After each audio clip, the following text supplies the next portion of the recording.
What is a ray of light without the shadow it creates?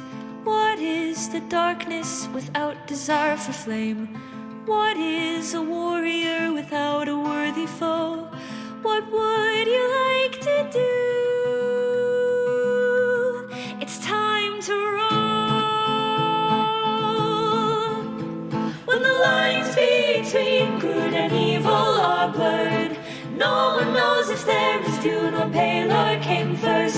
An ancient struggle throughout all time to push against the elder keeps both upright. Is the coming chaos worth the peace? Is it all just a puzzle to complete? A one-sided coin can't exist, isn't real, and thus goes the tales of Ethyl. Thus goes the tales of Ethyl.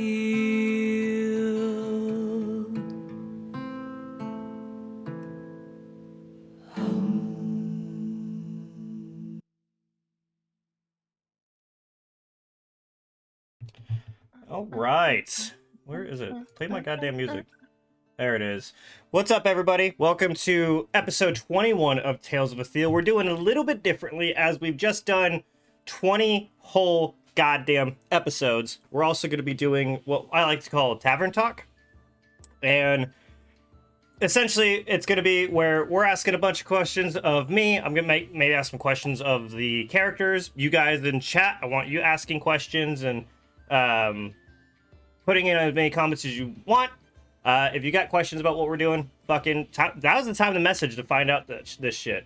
I know that stream is real far behind now, so we might wait a little bit for it to fucking catch up, because I am 32% of my frames have been dropped. I'm not on mine. I just got to transition. Yeah. Same. Why is it for every single time for Tales something goes fucking wrong? Because you're also running Discord with fucking 4 other people. But this doesn't happen usually. I don't understand why it is now. Hold on, let me. It could be a Twitch thing, because my streams have been a bit weird this week. Of course, for the past 6 weeks, our stream is disconnected and then reconnected. So. Yeah, my internet apparently has gone the slowest shit. I usually get a gig per second. I'm getting 59 per second. Wow. That's cool. But fuck it. We're just going to keep trugging along. Quick recap of what have happened so far in the stories. We are all the way... We've come from River's Run, where a group of ragtag you guys kind of just met for different reasons. You were all there for different reasons. You all come together for the carnival where odd things are happening, and you guys ventured forth from the adventure from there. Lots of things have happened since then. I mean, shit, we've lost a character. We've gained a new one. We've learned things about mysterious beings. But I think it's been a pretty fun trip so far. Before we get started in the questions, I guess I should introduce the whole cast here. Down in my bottom left, we've got CJ Zephyr playing Silas. Yeah, he said the thing that I normally say, so fuck it, I'll just say it again. I'm Zephyr, I play Silas, I'm the Orc Barbarian, with a bit of Cleric on the side. And then right next to him, we've got Kazim, played by Josh Hall 140. Hey, I'm Josh. Nobody calls me by my full username, so now I feel incredibly awkward. I play Kazim, and I'm back on Alcohol Crew. Hell yeah. Right next to him, we've got Aimi, played by Miss Dire Fate. Hi guys, Dire, woo woo, always here. I have previously been Mistrix, the lovely bard cat that we all miss, and I am now the lovely dragon sorceress druid, so woo. And last but not least, we've got Nico, played by Miss Dragon Witch.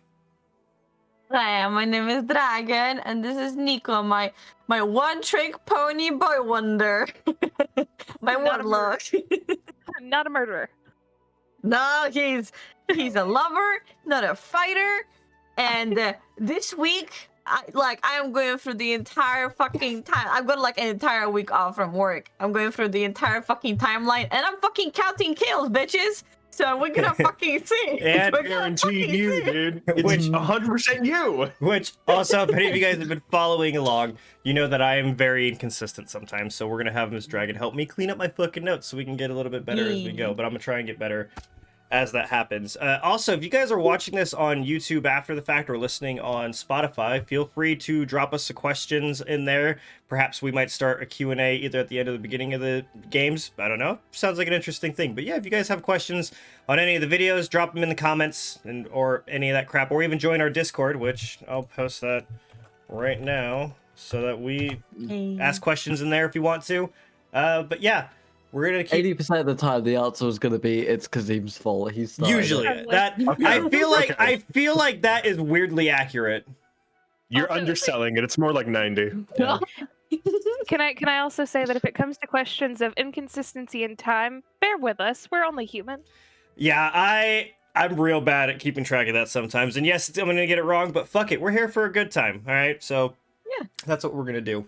A couple hours never killed anybody. What are you talking about? Yeah, right. Mm. Okay. Also, spoiler alert, if this is your first time tuning in, you're joining in 21 episodes into a D&D campaign with a lot of lore. I would recommend going back and watching all the videos on YouTube or Spotify even. I Or absolutely, even watch the VODs here on Twitch. absolutely, because yeah, there is a lot that has happened. This is a weird episode to come all the way on. But I mean, if you are, hey, welcome. Fuck it, why not, dude? You do you. Join in the middle of a campaign because you want to be different. I can appreciate that. Work too. So What's up? Karma, are you going to be showing the map today? yes, I am actually. I'm gonna be trying to put it over onto Roll20 so I can just pull it up on our other little template So- we've got. So what we say is, for those of you listening on Spotify, pop over to YouTube or the VODs on Twitch and check out the map if you want to see Yeah, what that because looks like. Miss Dragon Witch was nice enough to actually give us a fucking map. Of Ooh. which is amazing because it was off a very basic drawing that I made on Incarnate. Very, very basic. So it's pretty cool. And this is my privilege live is me. reaction. Wait, have you not seen it yet? No, this is I just checked No. Discord. This is the first I'm saying it. I'm gonna have Oh, to it's pretty, guys. Okay. It's pretty. email this Yeah. to my. Email it to yourself. Well, yeah, because I don't want to pull it up on fucking on Discord because it'll change the stream. I told you the capital was a floating fucking city. It sure is. I've said that Yeah, many I times. knew that. Yeah, but- that's just, yeah, but when I- that's just canon. Yeah, but no, but when I brought it up, Josh was like, "It's not floating, is it?" I was like, "Yeah." Is it? Also, That's That's like not episode pictured- 2, man. Not pictured on the map are the Isles of Decem. Which, So- depending on how it goes with you guys, maybe you guys go visit, maybe you guys don't. I don't know, but there might be another map It I is can a get into map work. in progress. Like I still have to make the only basic things that version we of know that about. too. So Yeah. But for people like me who want to see like the dragons on like you remember the old piratey maps where they have like the sea creatures in the ocean? The sea That shit? serpent going 1, Yeah, 2, 3 in the yeah. water. Yeah. For people that want to see that shit, hope that we make it there so you can see dragons. Mhm.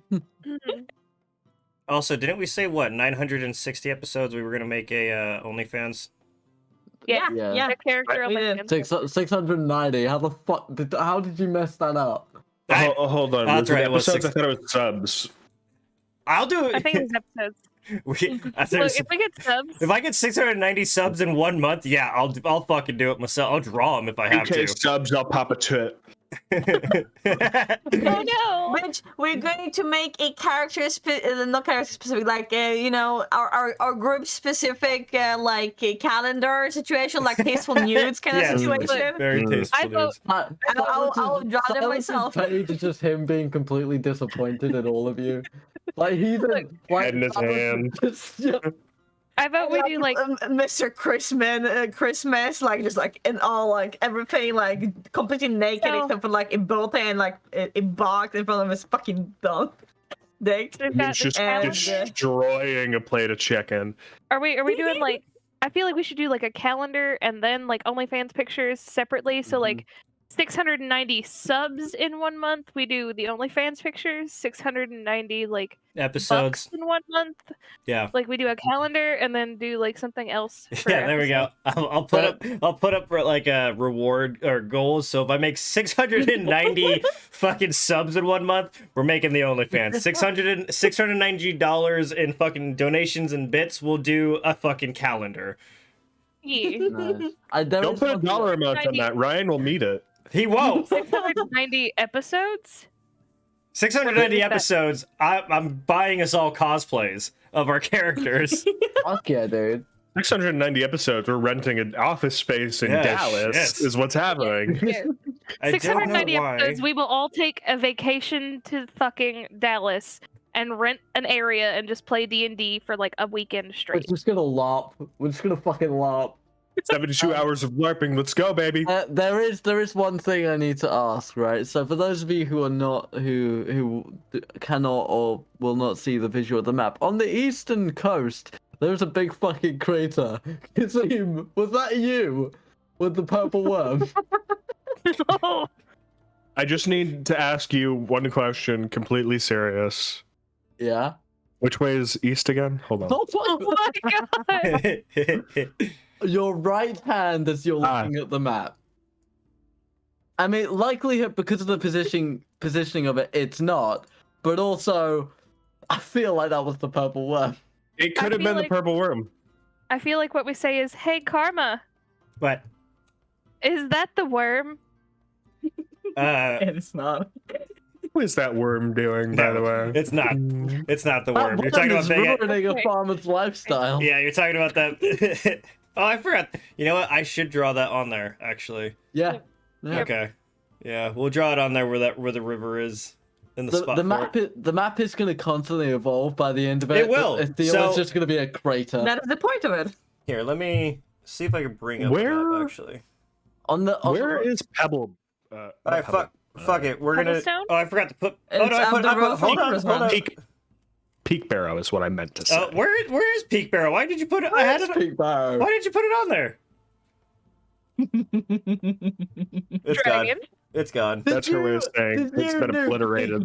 Did you nuke Peak Barrow? That's where the purple worm went. That's I what the did- crater is, guys. I did say that they were mountain eaters.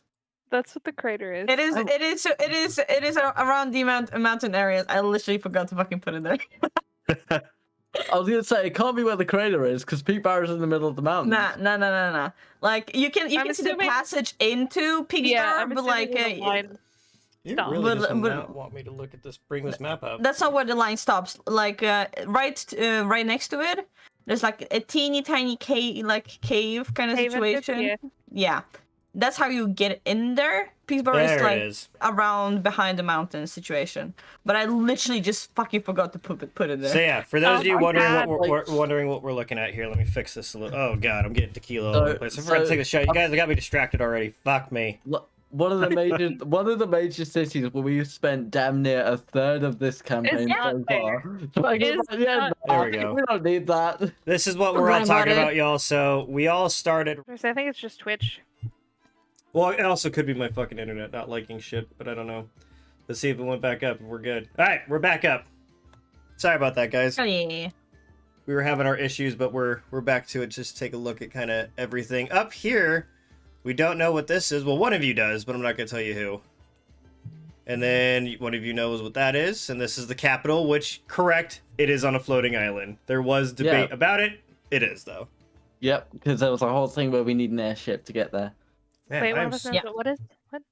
Sistrel? Is that what you're talking about? yeah, Sistrel and Sister is all the Earthrust. way to the top. Am I the one that knows about those? Because I Nope. feel really bad. No. Okay, cool. Phew. Yeah, this one I'm Thank God, no. I'm positive that, one of you knows what this is, what it is. We're still dropping frames. I don't know what the hell is happening with my shit.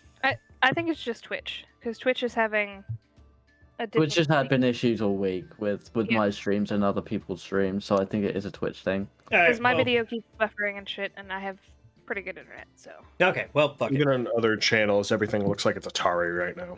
Yeah. Yeah. All right, so I am gonna.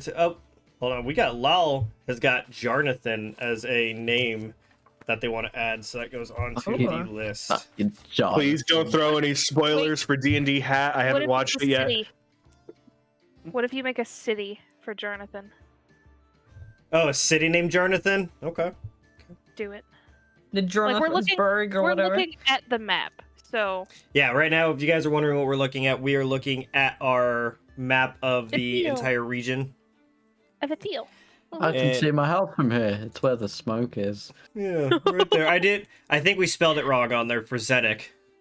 It's Wait, Zedok. It is? Yeah, it's Zennnock. Oh, Even I spelled it wrong, I okay. think. Zephyr. You can see where your house is because of the fire. I can see where I'm buried because of the rubble. Yep. Gotta put horrible things on there. Which is what fire do you see there?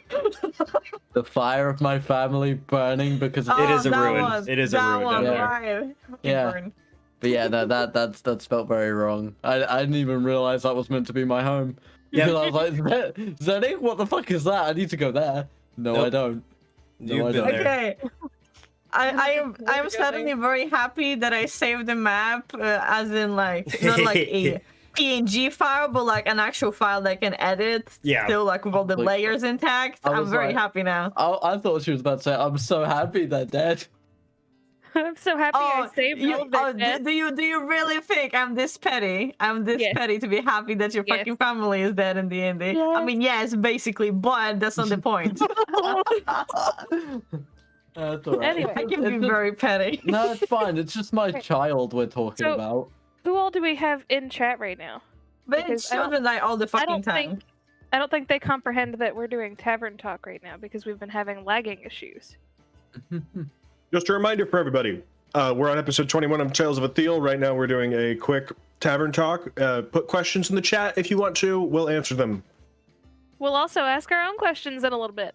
If I can think of any. After we I'm keep not talking bad. about this sick ass map, because we just got it done for us today. So And then after the break, I believe we're going to go into our episode and run some downtime really quick. yes, because we are currently in what's it called? Rivers Run, Rivers which is Run. conveniently right here for part of our downtime that we're gonna have for a little while. They think I'm thinking probably a couple weeks, maybe a month of downtime that we're gonna have there. They're gonna be practicing the different kinds of things of what they're doing, and yeah, where it's gonna be should be interesting for the last I think 2-ish hours, unless this goes long for some fucking reason. But man, I have By the way, Karma. Karma, I'm Oh. going to send you a link to the thing we were messaging about for whenever you need it.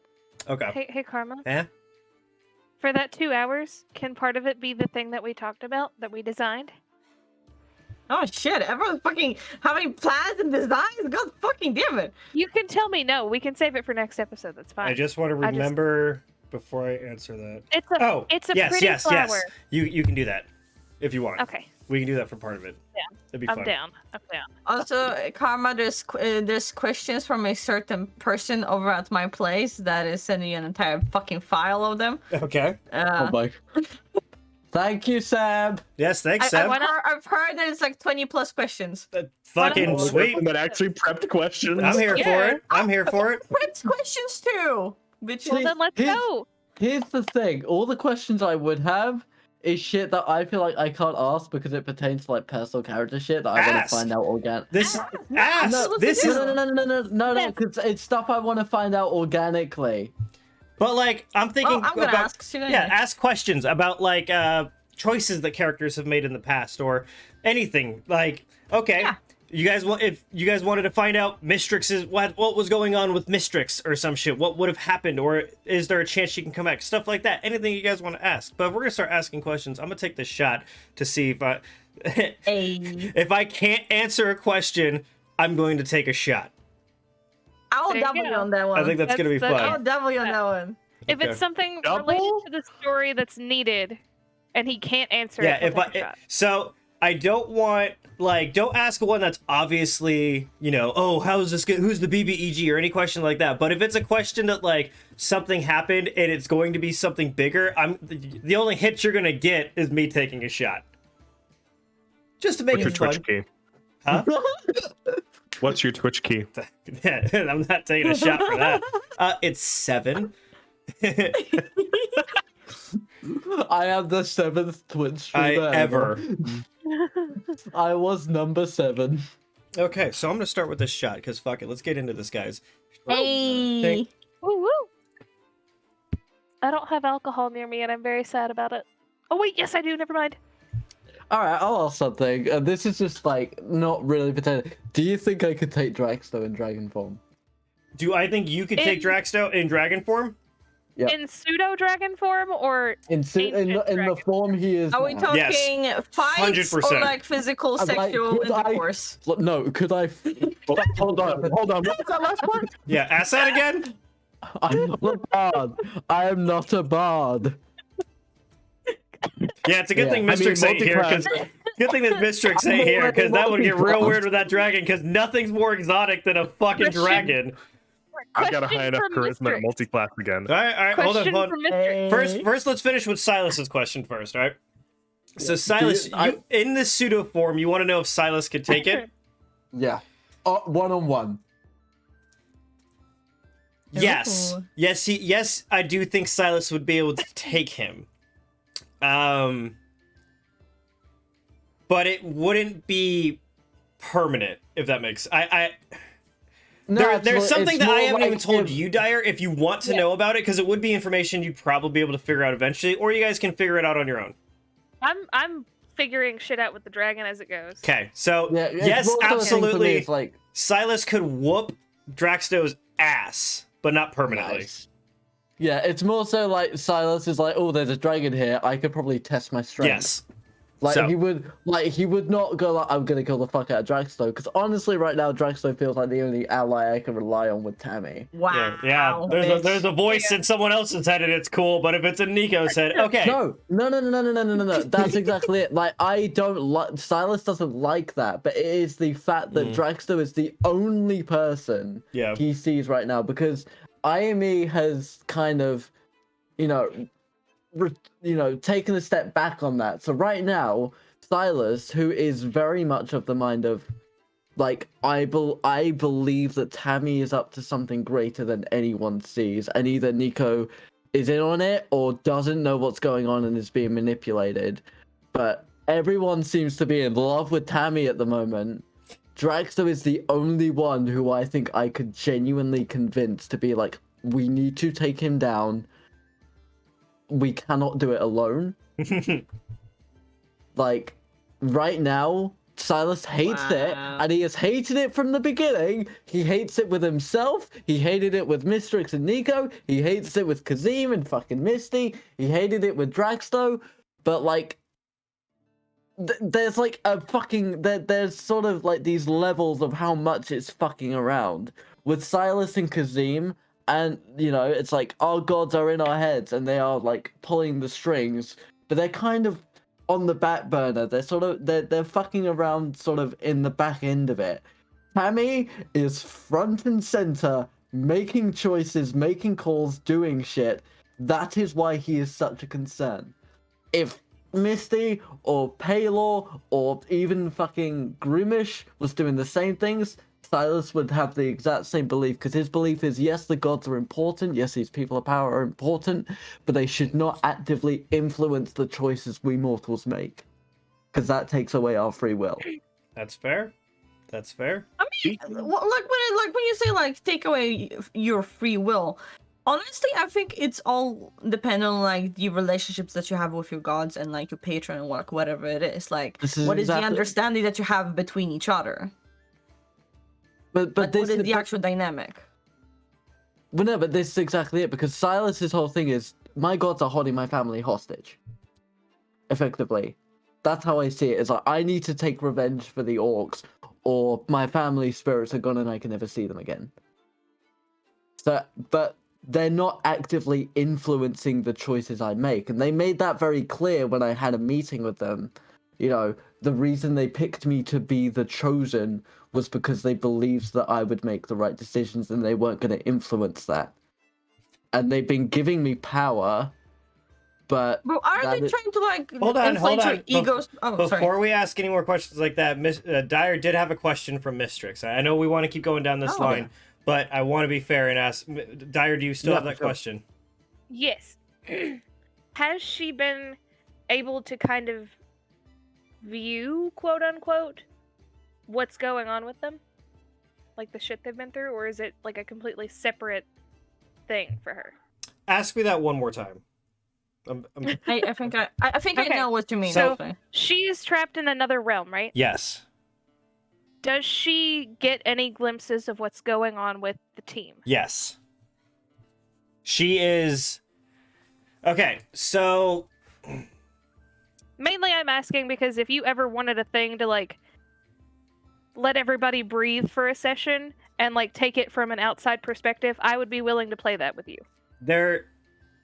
it will come up. She is aware of what's going on. I'm not going to tell you how or why just yet, Oh, but that's fine. she is aware of what's going on, and there is intentions, because Tammy told all you guys, or someone told one of you, that, you know, she will continue to be there for different things. And when the time comes, I will feed you things to kind of say as Mistrix, as I hope that she will be back every once in a while. But yes, she is fairly aware. It's not like one for one, but she is fairly aware of what's going on with you guys as a whole, if that makes sense. That makes more sense.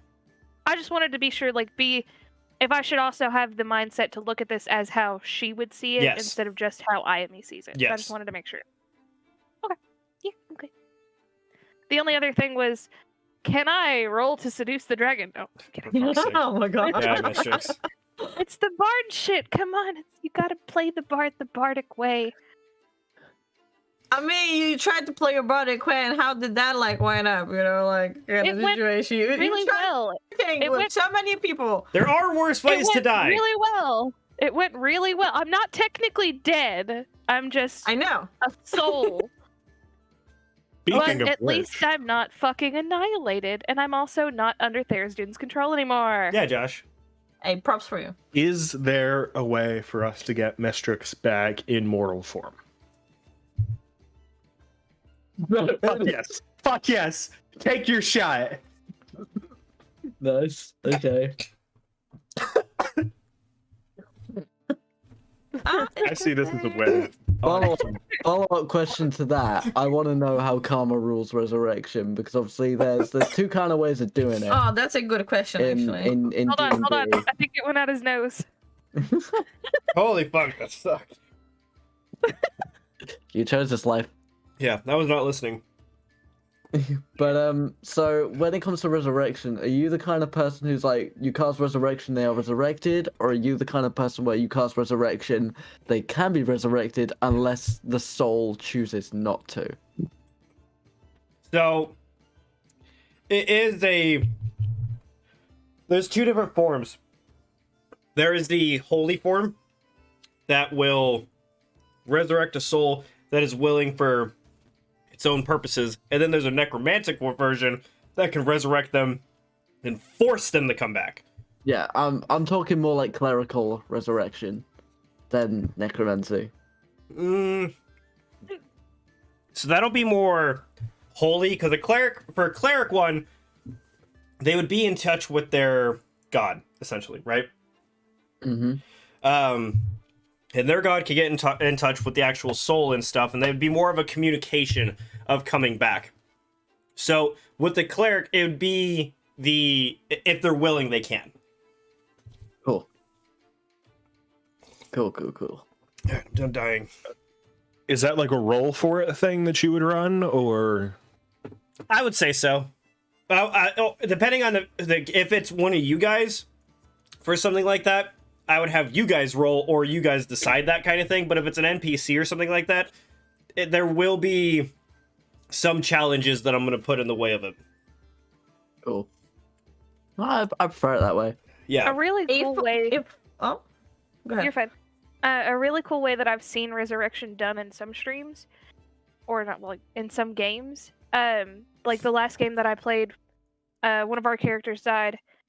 We tried to resurrect him, and we had to roll percentile to see how much of a percentage of him we got back. So that's going to be another thing that kind of comes into it based on different kinds of spells. There is one that will bring them back, guarantee, if they're willing. There is other ones that you'll have to roll a percentile, and it won't be like how much of them they came back.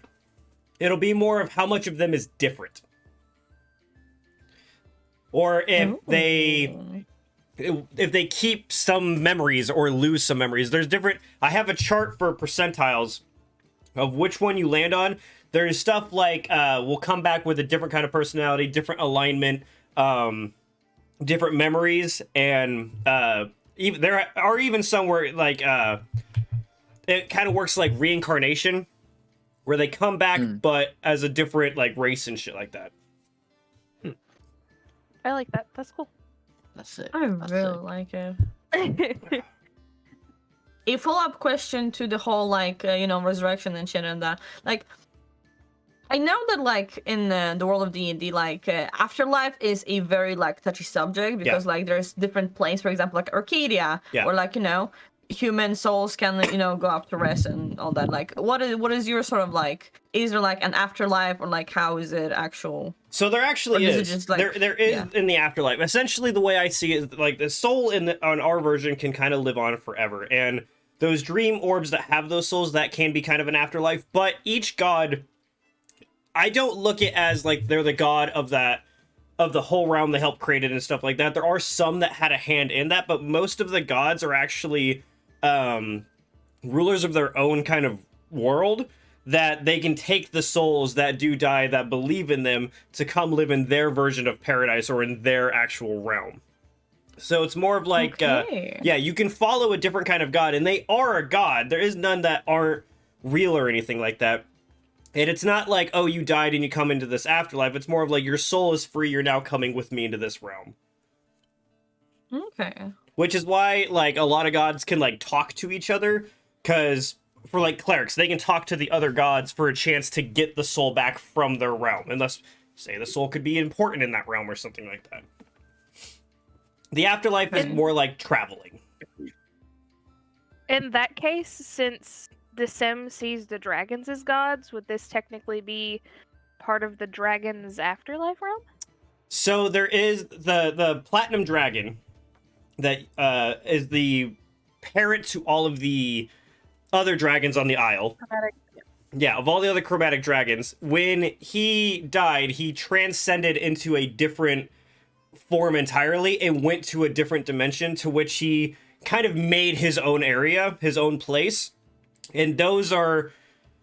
He has the ability, or it's told, the ability to speak through some of these dragons, and that's why he's more worshipped as an actual god. These dragons themselves aren't seen as gods, but they're seen more as like prophets or connections to the actual god. Okay. And that makes sense. I like that. And that's why they need the High Dragon Mother, because the High Dragon Mother bonds with the dragon as equals to help lengthen that connection in a more kind of accepting way, if that makes sense. You know what I mean? And it seemed to be the best way. Kind of dumbs it down for those who don't really understand as well. Well, another way that it also does it is it's supposed to represent, because the Platinum Dragon was known very well in his human form, even if he wasn't known as the Platinum Dragon in his human form, and having them both together is supposed to represent both states of the Platinum Dragon. Even though the other dragons can turn into people, they really don't like to, because they like being dragons. High Dragon Mother to represent that. Okay. So it's basically like a Sunbeam situation between all the dragons and the Platinum Dragon. Correct. Because the Platinum Dragons can speak to each of them, and they have... Because you notice, Aimee, that your dragon is connected to you telepathically. That's actually not too uncommon for what happens when you do actually get married to these dragons. There's this bond that's supposed to happen at the ceremony that you connect.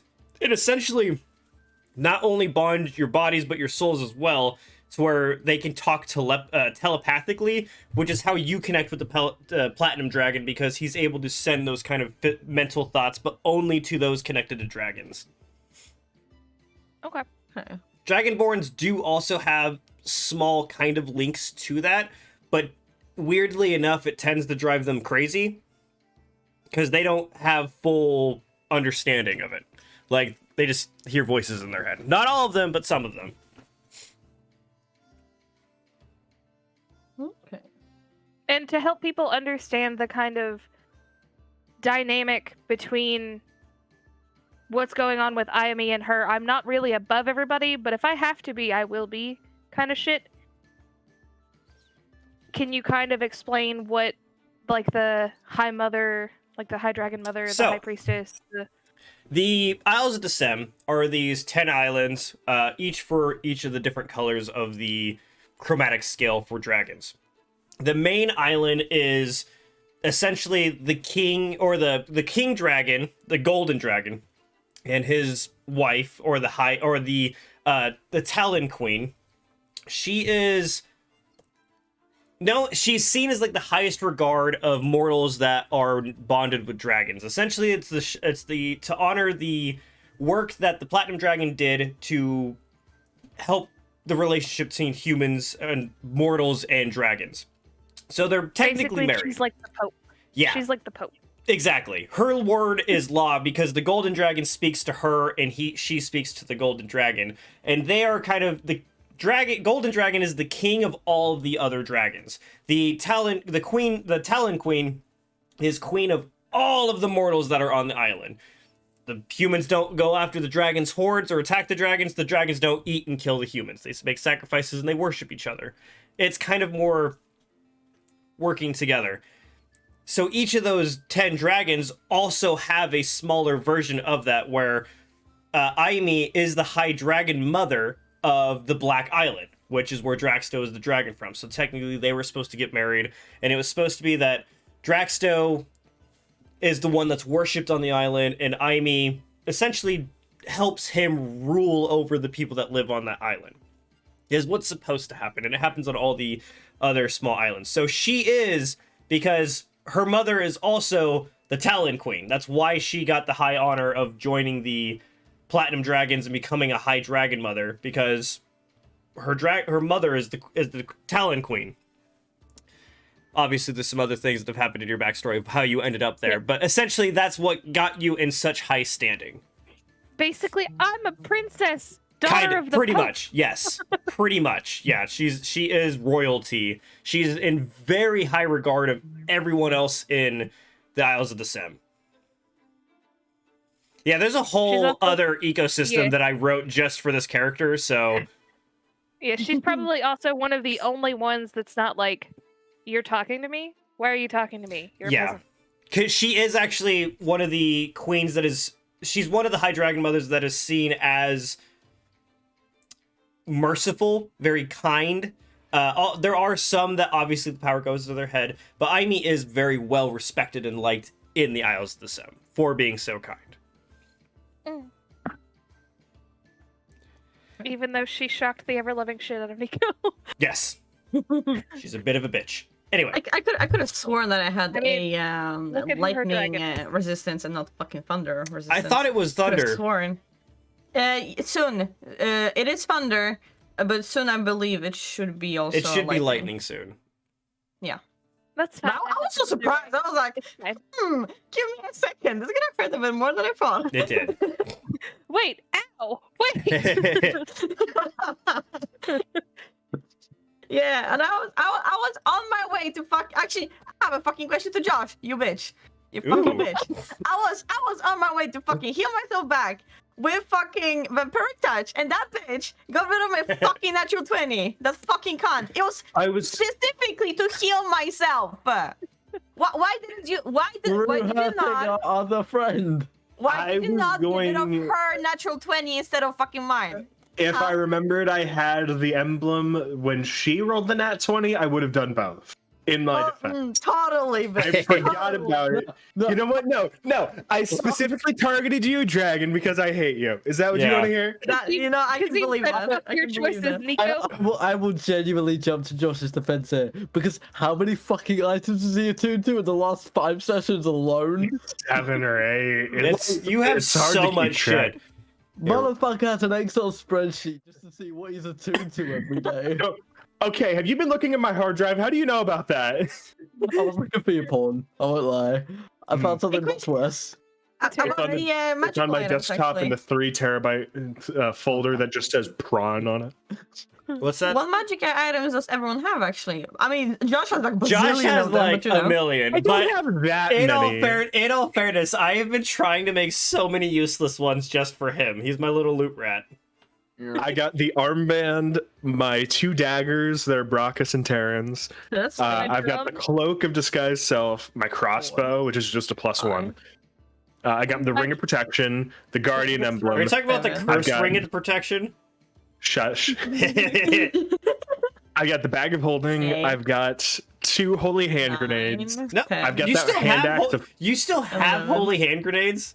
I've been For fuck's keeping sake. track of them. I never sold any of mine when everybody else did. I still have my hand axe of frost. Wow. No, you don't. You don't have the I hand have axe got- of frost. You traded it into that's right. yeah, That's and right. yeah. You don't have That's that. why I anymore. had it in a different bag. I was trying to figure out why I had that in a Yeah, different no, you don't area. have that. My parapet of health, You do Wow. have that. the ring of protect thoughts, 14. the about sending that. stones. 14. I have the wand and the staff 15, that I haven't 16. Yeah, you don't know what The they little do. boom and the big boom. not Okay. fully. Little boom, I- the little I know they boom both and big boom. boom sometimes. Then I just got another ring, right? That I Good. didn't write down. Yeah, Or I just got something it was last it was a episode, but- bracelet, and when you put it on, for some reason you teleported 10 feet in front of you, and then teleported 10 feet back. Is there a item for that in D&D Beyond, by the way? I'm gonna have to make it because do you want to know what that is? I'll tell you. It's one of my useless ones that I made that I think is just fun. Blink bracelet? It's the unreliable blink bracelet. It will cast blink on you at random intervals, and you have no control of where it goes. And essentially, when I have you roll that d20, that decides whether or not it activates. So if I ask you to do a random d20, you're going to teleport. Like my 7, which means I didn't go anywhere. Yeah. I'm gonna But add it that's in 17 magic temporarily items. I for hope you know that, random Josh. items. Was don't- it don't forget- 17? Yes. Wait, There's 18 also because he yeah. has my drum. There you Right, also have 18. the Your drum is magic? Yeah, it is. Mhm. It was her beginner magic item. Let me tell you what it did. Was it It's my actually drum. was it actually a magic item that was there, or did you Yes. name it? It was. It should be. It should have a name, Okay, let me but pull it back it up. is her drum. Yeah, just pull her up. So you have it's called the Rimstone. It's a Yep. wondrous item. The rimstone? Rimstone, that's Yep. what it's called. RIM, Rimstone.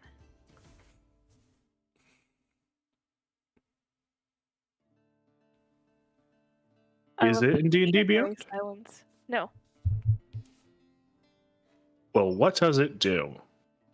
So the Rimstone, what it does is while holding this drum, you gain a +1 to spell attack roll and to the saving throw DCs of your bard spells. As an action, you can play the drum and regain one of your bardic inspiration features. This property of drum can't be used again until the next dawn. So you have a bard drum. None of you can use it, but you do have it.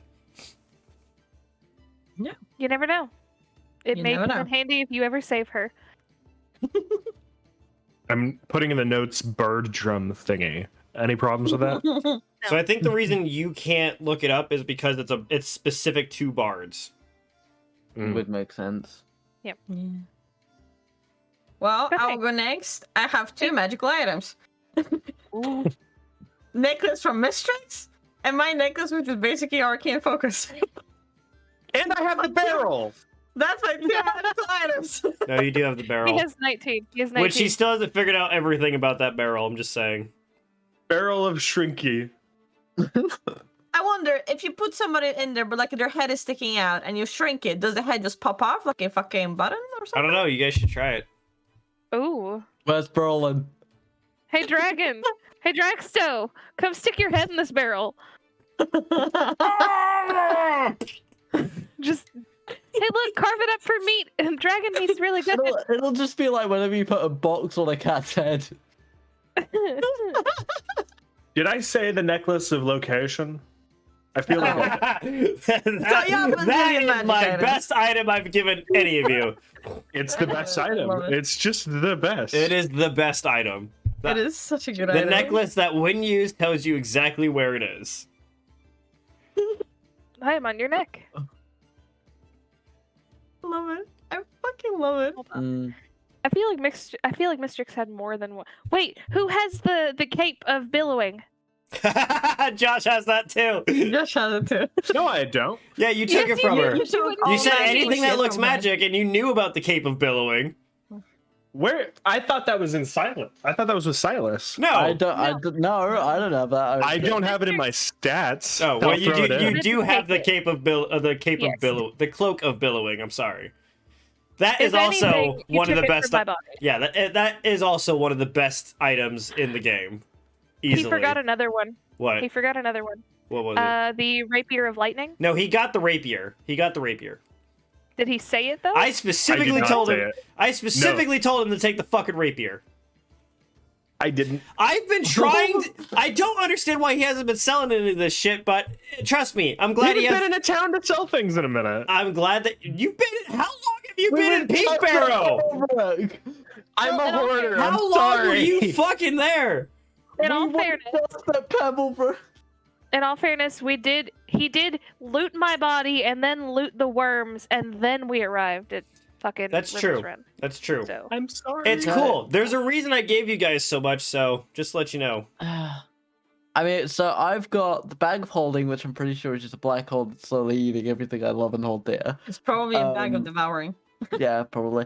I've got the masquerade tattoo, which is my disguised self for 2 hours. I've got the Right. glaive of Bugtrue, which when I'm raging I get extra fire damage. I've got the Stormbringer Holy Axe, which I will never let leave my side ever. Which does radiant damage. It does. You know. And then I've got the Brooch of Curses, which I specifically got to help Kazim, but he's never fucking asked me to use it. He has actually. Not true. No, I've you asked you a didn't. couple of times. He has asked Not- you. Yeah, but he didn't ask me last night when you were asking Iami to like, hey, can you check to see if this is cursed? we're When you... asleep. Which that actually brings up a question that I've got for you group. Have any of you figured out that day what Silas used his first charge on for the brooch?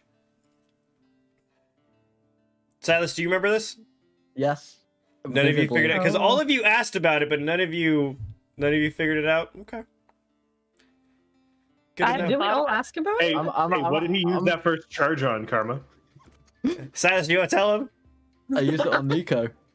to see if Nico was Wait a cursed? minute, what? So I used it on Nico because I wanted to find out if Nico was cursed to have Tammy with them, and when that came back as negative, no, they're not cursed. That at least confirmed in Silas's mind that Nico took that of their own free will. Because again, it's the theory that Silas has, and the unknowing of is Nico being manipulated, or is this like, is this of Nico's own volition and free will? You So it's like, spent the charge on me? yeah, I get them back when the sun rises, fine. But I was like, so if this comes back positive, either Nico's got something on him that he shouldn't, that is cursed, and I need to tell him. But then if he doesn't have anything cursed on him, then Tammy is could be a physical manifestation of a curse. Because Silas's history is like, there are no warlocks in Orcish culture. And the only real stories, it's doing pacts with these great powerful beings who are not gods. They are something else. So to Silas, it's, at least with the gods, there's knowledge on them, you can research them, but he doesn't know fuck all about warlocks. So it's like, is it a curse thing? Warlocks are just clerics who haven't unionized, first of all. And necromancers are just really late clerics. I actually have a question. Like, what do you view as a warlock in your world? Like, what is the actual description of a warlock? Okay, so Because, like, to Nico, he's just like a dude with magical abilities. Like, but So- Silas kept calling him warlock. He doesn't know that term.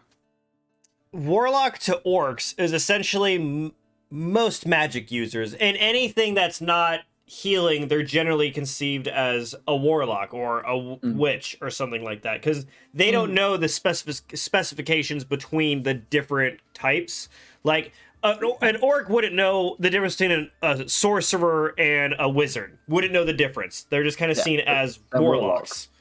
So when it comes to Silas looking at Iame and Nico, he sees them pretty as the much same thing? pretty much. Yes. And another reason is most of the magic that would be held by the orcs that he would be familiar with are kind of the same, where they've made a deal with the who was it? I think it's I want to say it's the Fist of Groomish to get that power to be a warlock. Something like that, yeah. Because most of their magic abilities are considered destructive, as they are very aggressive usually. I think, and that was entirely why when Aimee showed up, part of the reason Silas was so, like, okay, that's a person, cool, was partly because I just lost the closest thing I have to family right now. Yeah. Like, in terms of, like, an actual, like, familial bond. But it was also, like, great, another fucking magic user. Like, because in Silas's head, you have a shaman who is, like, a cleric, who, like, does magic through the power of the god, and then you have the warlock, which is everything fucking else. So, Kazim and Silas, in his mind, are shaman. You two are warlocks. Mistrix was a warlock. She just happened to be a warlock who did it through music. Okay. And essentially, the difference would be kind of the same as the D&D is for in my actual game, because in the rest of the world, a sorcerer is someone that's just kind of born with that power.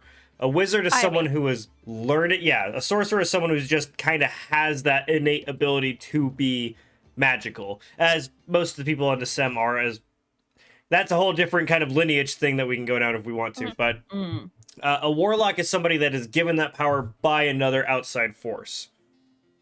Okay. And just so we're clear, dragon bloodline for sorcery does not mean that my mom had sex with a dragon and that's how I'm here. I'm just kidding. Unless the dragon was in human form at the time. Which it is possible. Which there are stories Isn't about. that how dragonborns are made, though? Correct. Yeah.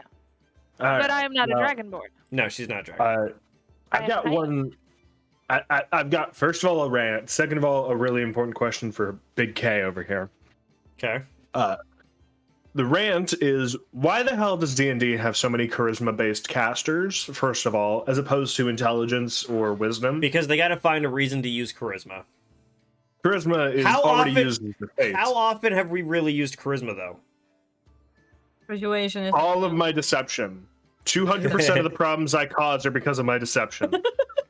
I mean, that's pretty magical, wouldn't you say? A lot of Mistrix's stuff as well, trying to be the persuasive negotiator. That's different because when we were in bards Peterborough. kind of based Inventing their... rock and roll.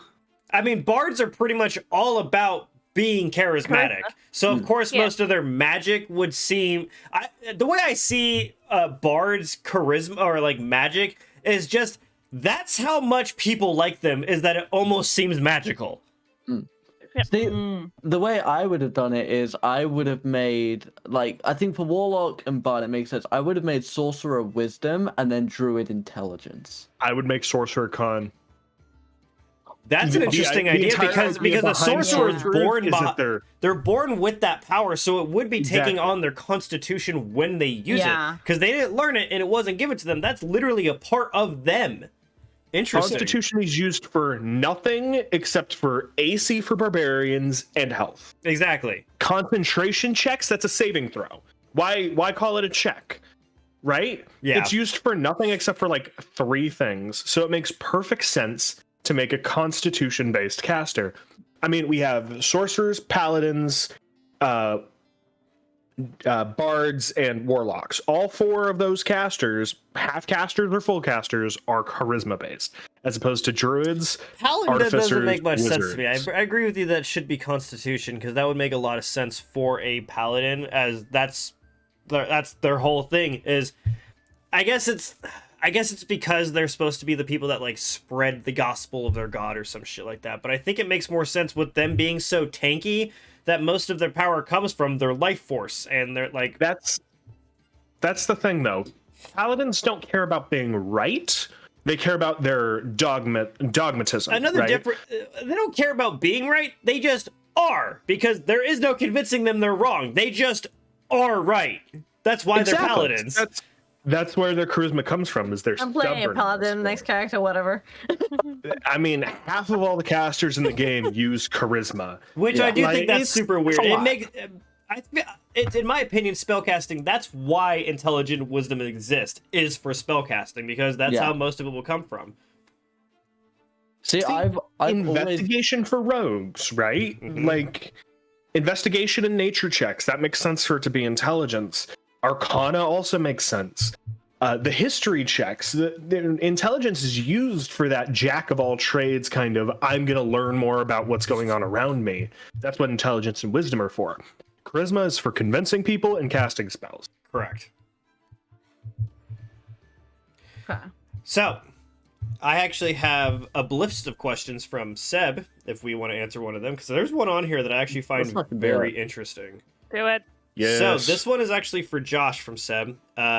Ooh. But everyone else's thoughts are welcome on it, he says. If Misty, Lyra, hadn't made a contract with Kazim, where would he be right now? What path would he have walked?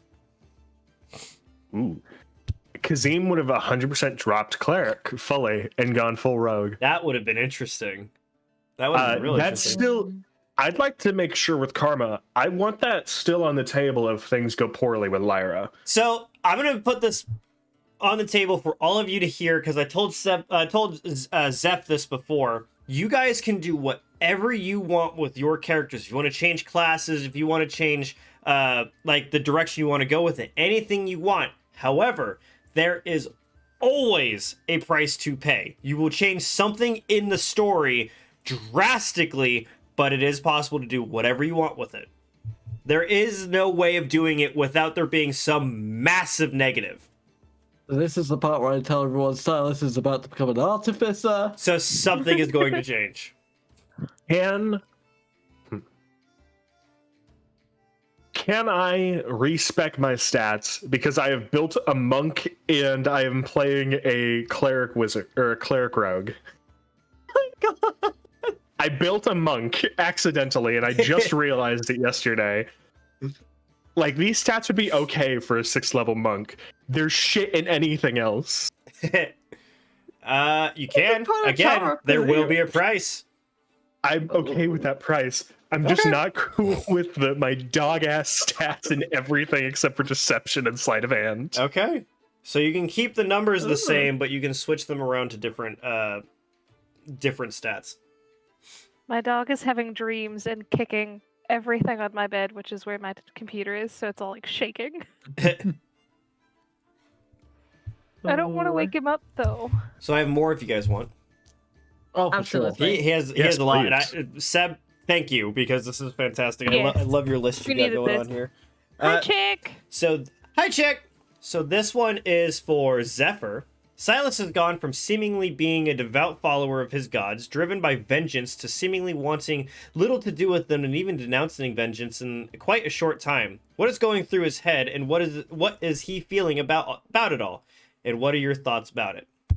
A very simple answer: the 5 stages of grief. See, I actually thought the same thing when we were when you were going through all of it. Is that very first beginning? I would assume that you were just so pissed off, all you wanted was vengeance, and then it was kind of like a denial of what had happened. And as much as he hated it, for me as a player, Mistrix's death was the greatest thing that could have happened for Silas, because he and what it was. And I disagree with what Mistrix's whole thing, because she did it was because she died for him to be able to avenge his son. Is at least how I read it. If I got that wrong, it's fine, but it doesn't matter because it worked out either way. I can explain that when you're done.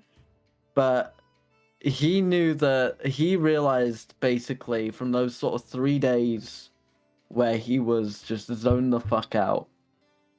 And, you know, me and Karma even made mention of it. Like, he's doing, for the first time in his life, he's doing nothing. Like, he's just sitting there on his horse, staring. He's not even on the lookout. He's just staring into the trees. And the whole point of it was like, if I'm going to avenge Rogan, I also have to avenge Mistrix, which means I also have to avenge Terran, which means I also have to avenge all these other people. And then he realized, I'm thinking like an orc, and I don't like it. And so he still believes in his gods. He still believes in the values of, you know, the Cave Mother and the Lord of Maggots and the Night Lord and all that. And he believes for like he loves what they are able to give to people. But he's realized that's not who he is. And like it's the idea that, holy shit, they've been throwing me down this path of vengeance, and the promise of that would be that I could spend time with my family again. They're holding my family ransom for vengeance. And then Ayami showed up and gave him an opportunity in a safe space to talk about, because the whole thing that I was conflicted with as a player is anything I say, and this is why there were a couple of days where he didn't sleep. Anything I say, the gods will hear. Anything I say, the gods will know. I cannot talk about this to anyone because it will come back to bite me. So when Ayami offered him that tent where no one would be able to hear them except Dragsto, Ayami, and Silas, and at that point, he didn't really know what Dragsto was about, so he was like, okay, I'll take that sacrifice. Because if you wanna use it against me, I'll just die trying to fight you, and then it won't matter anyway.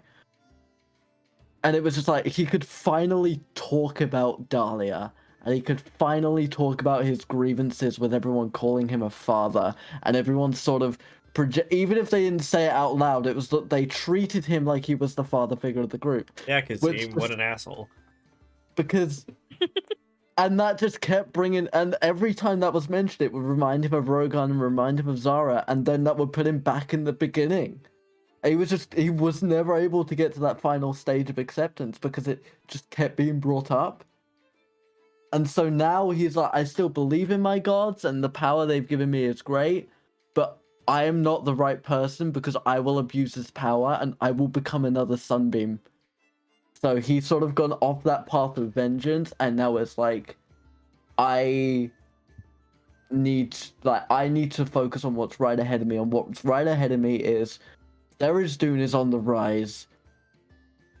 There's something with the Sunbeam I don't trust, and there's something with Tamiel that I don't trust. If I focus on by focusing on those three, he was finally able to accept that there was nothing he could do to change the past, but he can change the future. Okay. So I see one from Chick. I noticed that Seb also had this question on his list, so this is a good one. How did you guys come up with your characters for this campaign? Or what were you thinking as you were creating your characters? Pick a person to go first, Karma. Let's pick. You know what? We'll start with Silas because we'll go from left to right. Okay. So I knew I wanted to play Barbarian because I had not played a Barbarian in 4 years. So I was like, I want to, and if I didn't like it, I knew Karma was open to me changing my class if I didn't end up liking Barbarian, and it's been fun, but I was like, right, Barbarian makes sense. Then Karma was talking about the Unorthodox, and I was like, right, what are some of the Unorthodox races? Because initially I was going to play a Kobold, but I thought a Kobold Barbarian, I'm not too sold on. I was going to be a Kobold Arcane Archer. I thought I'm going to be an Orc instead, because that's still kind of an unorthodoxy character, but I think it better suits that kind of idea that I want to be a bit of a tank, because they have the ability to, if you drop me to 0 HP once a day, I could just say no and have an extra hit point. And then I was like, right, I want him to be a religious barbarian, because I want him to be a barbarian that is viewed differently to how you normally go. You see the stereotypical barbarian that they get angry at everything and quite dim-witted. I wanted him to be a wise person. Fathers are seen as quite wise, but why would he have the ability to rage? He lost his family and he wants revenge. And then I started researching the Orcish gods, and I was like, this is fun. It all just kind of fell into place.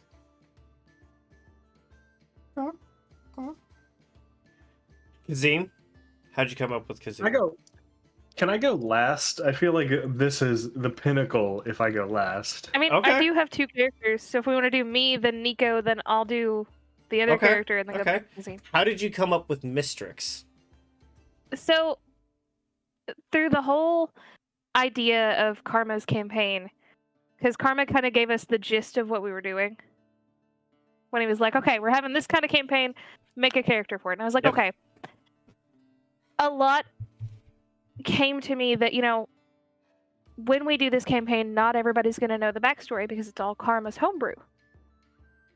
What better way to fill in some of the gaps that people don't know, that players may not know, than to have a character who actually doesn't know this shit?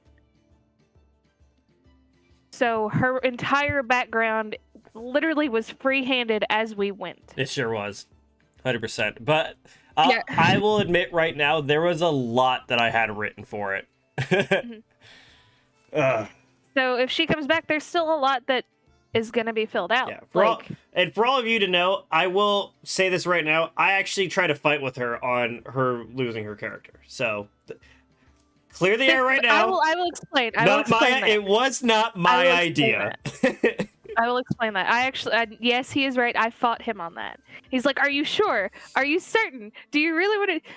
So I will also point out that Seb has asked this question essentially about how you feel about losing Mistrix, and that he really misses our feline friend. So I feel like I should tell you that.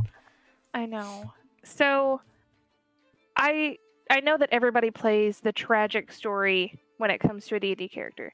They're like, fuck it. If I'm going off on this whirlwind adventure, I want this tragic story. I didn't know her story. So therefore, she didn't know her story. The only part of her story that she knew is that this feline gentleman who was so charismatic and so charming decided, you know what? This little stray kitten on the side of the road needs a new life. And he helped her. Yes, he did. So I went with that. I went with this very charismatic man who lets everything seem as if it's just silk on his shoulders. It could just slide off, roll off his back like water. Everything would be fine. And I wanted her to embody that. Yes, on the inside, she had so much going on that she didn't know who she was. She didn't know her real name. This man gave her a new name. She had no idea where her home was, who her parents were, who her friends were.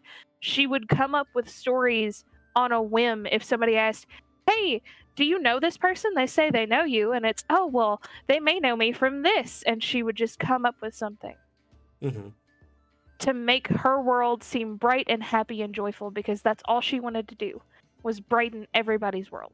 She did a really good job of that, I would say. If her shit was so dark that it weighed on her so much, imagine what the person right next to you has went through just today. And I was completely heartbroken to do what I did to her. But she was the comic relief, basically. She was the one that, everybody's having a bad day. We'll sing a song. We'll make everybody feel a little better. Or we'll sing a song to bring them more together. And in doing that, she made herself the glue of the party, which weighed on her even more.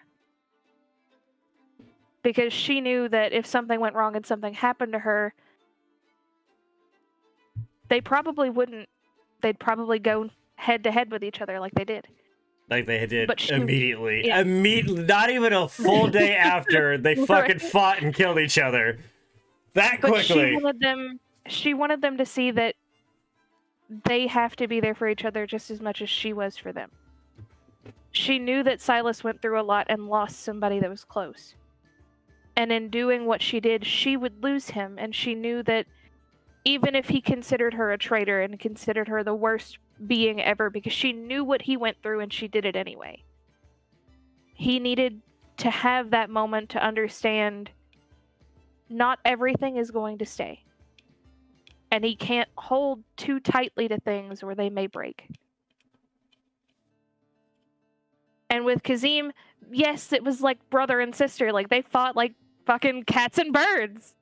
Or The whole fucking pun. Or that day that she almost killed him and then also slit the throat of some random guard in Rivers Run. Yeah. But I literally designed her to be the light of the party. Not the life of the party. The And then light you of the snuffed her out! Because it got to the point where I felt like we were relying on her to keep things together. And I didn't want that to hinder the party in any way. So she's still there in memory. She's not completely gone. But she's severed enough that they can kind of try to learn to walk on their own. So yeah. Okay. Nico, what were you thinking when you created Nico? Honestly, I just look at the entire list of all the classes. I was like, well, I officially haven't played a Warlock yet. And then like look through the entire list of all the subclasses, and I have never once met a person playing a Warlock of the Genie Patron, because technically kind of, sure, they sound cool, but a lot of the mechanics kind of fucking lame. So then I was like, you know what? I'm gonna play exactly that. And I wanted to play someone compassionate. And I quickly realized that as much as Nico is compassionate, due to how a lot of conversations and things that happen within the group, the compassion has shifted either like from a group of people to like a certain person, or like just like he is very compassionate. He cares so much. It just like the person in the centrum of him caring about it like has shifted. Like it's not like a general spectrum now. It's like very specific where he is channeling his emotions and his feelings. Mm-hmm. And this is literally I picked a fucking Warlock of the Genie because I have never fucking seen anyone ever play it before from my friends group whatsoever. So I was like, you know what, fuck it. Fair enough. Yeah, there was not much fun behind it to begin with. Not at all. Okay. So, Dyer, do you want to tell us how you created Aimee? So originally she was not designed for this campaign. Nope. Originally I have another elf designed for this campaign. So I came up with this really weird idea because of a couple of my friends who are in the LGBTQ community. Especially my cousin, who I love. And the experience that, yes, I, female, can play a male character. Woo! Males can play female characters. It doesn't matter. I wanted to have that kind of shift of someone playing a kind of character who could be both things. What better way than to make a sorceress or a sorcerer who's been condemned in some way to have a different personality? Mm-hmm. And it worked out with Karma's campaign because of Nico's people and because of the way that the dragons work. Originally, the entire idea for her was if she's knocked unconscious, if she falls asleep, anything like super traumatic happens, she flips to a different person. And it wasn't going to be a dragon, it was just going to be a male elf. Mm-hmm. And then Karma was like, how about we work with this? And I was like, all right, let's work with this. And here we are. Yeah, I wanted to go off the rails with it, as I always do with everything else in this campaign. Yeah. Which, I was gonna say, it's a bit of a pattern we've got going on. I go off. So, we'll get to you in a second, Josh. I still want to ask you, but that does bring up another question from Seb. Where did it go?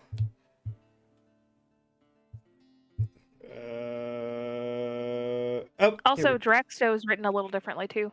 Yeah. So, this is a question for Dyer. Since her introduction of Aimee has felt quite similar to Nico, I'm curious what her thoughts are on this. Was it intentional or coincidence? And what are your plans for character development? So, technically, they seem similar, but they're not similar at all.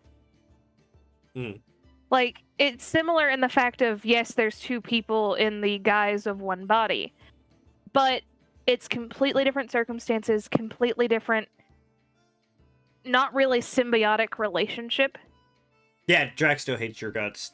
Yes, Draxto and Ayami were forced together for his survival. The only reason she had to agree to it was because that is her job, is to keep him alive in the long term.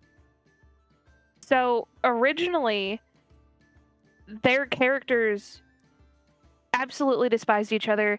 Draxto, whenever he would take over, would leave her at brothels, would get into fights and leave her abandoned in the middle of a fucking stack of wood in the woods, would steal things from other people and then leave it all over her room, hoping that she would get caught for it.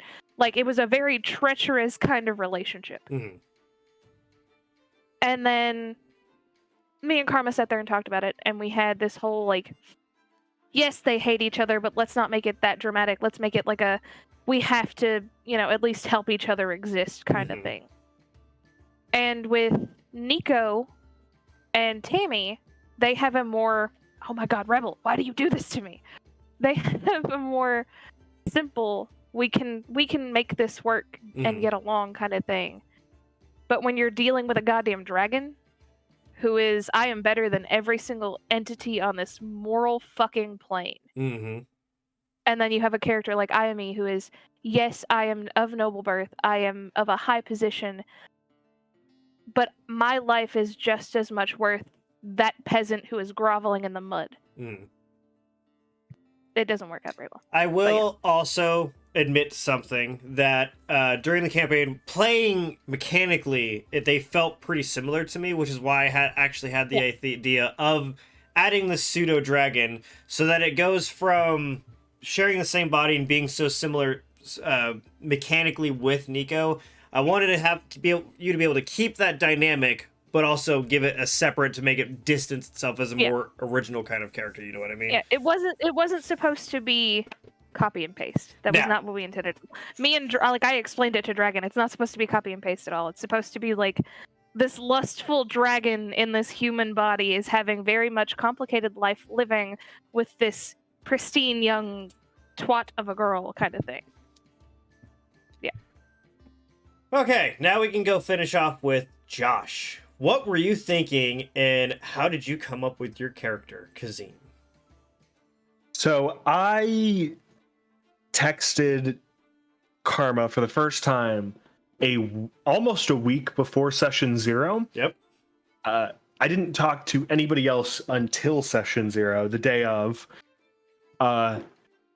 And I think word for word is, Karma said, we have somebody willing to play a cleric if no one else does. And I said, I'll play cleric. Fuck it. Because fuck it. I didn't have as much. I have a lot of experience with D&D. Mm-hmm. I've ran a couple of homebrew games that didn't last very long, unfortunately. Mm-hmm. I've been playing since I was like a senior in high school.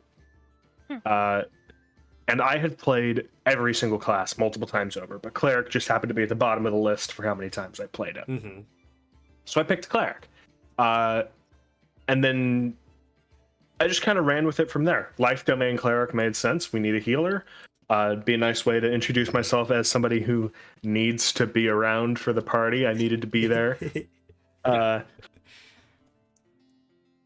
And then it just kind of spiraled out from there into being like this embodiment of the like troubled teenager that I had built accidentally. The idea of a cleric turned rogue turned anti-cleric almost. Yeah. It just seemed like a fun little mechanic to build through. And I don't know, I never intended for any of that to be at the start. I intended for ombre. So he told me cleric. he was going to play this kind of like very graceful, kind of like proud cleric. And almost immediately through episode 1, that just fucking fall apart. It seemed so clear to me that that Kazim was a facade. The cleric of Palor was the facade that Kazim had going on, and it could not hold water at all. It just immediately fell apart. With the way he played it, it worked for your backstory so fucking well. You have no idea, because you won't fucking read any of the shit I gave you for starting your backstory shit. I read it. No, you didn't. You, as soon as I gave you a piece of paper. It's like, this is a letter from your father. It can explain everything. Here's a letter from Tavern. It can explain everything. You're like, I'm gonna put it in my backpack. Fuck it. That's not true. I read the first few words and I was like, fuck and then this. you were like, fuck it, in the backpack. Who gives a shit? I don't want to read that shit. You have a whole book that tells you everything that happened to you to start a fucking whole arc for you, and you're like, fuck it, in the backpack. I don't give a shit. I don't think Kazim really cares, honestly. I think Kazim is the kind of guy. He has no idea. His dad and mom abandoned him. It doesn't fucking matter what their intentions were. 100%. Yeah, sure. Are you telling me I should have read those letters? Yes. I don't know.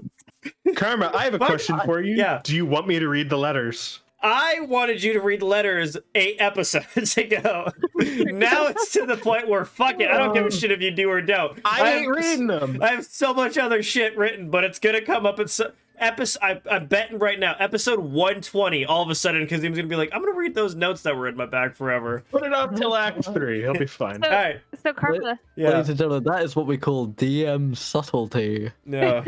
Karma, Yes. that brings us to Chick's question. Yes. How did you come up with the campaign? So this is actually going to get way more convoluted than you guys think, okay? So you know that joke that Zephyr says that this is like a D&D campaign based on a video game, based on a homebrew, based on a novel, based on a TV series, blah, blah, blah, Do you want me to pull it up? Do you want me to pull it up? So, I saw this idea for... how was it? I watched a movie. I don't remember what fucking movie it was, but you know that there's a movie where this person could like take over someone else's No, okay, I remember now. You guys ever read The Dark Tower from Stephen King? Yes.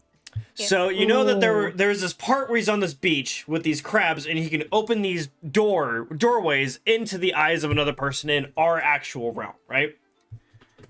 That gave me the idea of like, his part of his story was supposed to be in the future, and he's accessing the past to learn and work through different kind of problems and stuff like that in the actual story. And that made me think, fuck, what if like magic came from the past? And I started going off this idea of remembrance power. And okay, this is what would happen if that kept going. There'd be a bunch of people that has this kind of power accessing all of this. Something would have possibly happened and killed off most of them. So they'd have to rebuild from that. So they started coming from what would happen in this event. Obviously, 2 gods would fucking fight, because that's how gods are goddamn made. That started the whole war that I came up with the war 2,500 years ago before I came up with actually happening with today. So I kept working with that. I was like, okay, what were these gods fighting about and shit like that? You have no idea. Josh, your character fit into a specific spot way better than you could ever imagine on a whim, okay? Dyer, your Mistrix fell in another spot that would have explained so much of the shit I fucking made up. Nico, your character, you have no idea how the only one I had to write an extra part for was Silas, and that's purely because I never really thought about their side as, you know, trying to... Something happened and they just became part of it. I never thought that you guys would bring in an unorthodox. So that was the only one I actually had to write for, because that's the only side I wasn't thinking of. So that was interesting to do. I think it's quite interesting as well that you bring that up, because I feel like the way I see it, because I see it in very similar ways, like clearly the unorthodox were, you know, from the inscriptions we saw in the room in the mines, they were like the side note of it all. It's like, oh yeah, we kind of fucked over these people whilst this is all going on, but it was so I was literally just trying to explain why humans and all that stuff hate orcs and goblins and kobolds and all that stuff. So that was the idea that I had of, is that the god that represents all of them abandoned them, right? Yeah. I never once thought I would have an unorthodox that would have to look into that shit. Yes, Miss Dyer. Can I just point out that IME has absolutely no fucking clue about Yeah, she doesn't know any of this shit. None of this shit at all. She doesn't know about doppelgangers. She doesn't know about Therisdune. She doesn't know about you all searching for anchors, and she has no fucking clue. She just thinks you all were a bunch of ragtag people going along helping people and clearing out bad shit.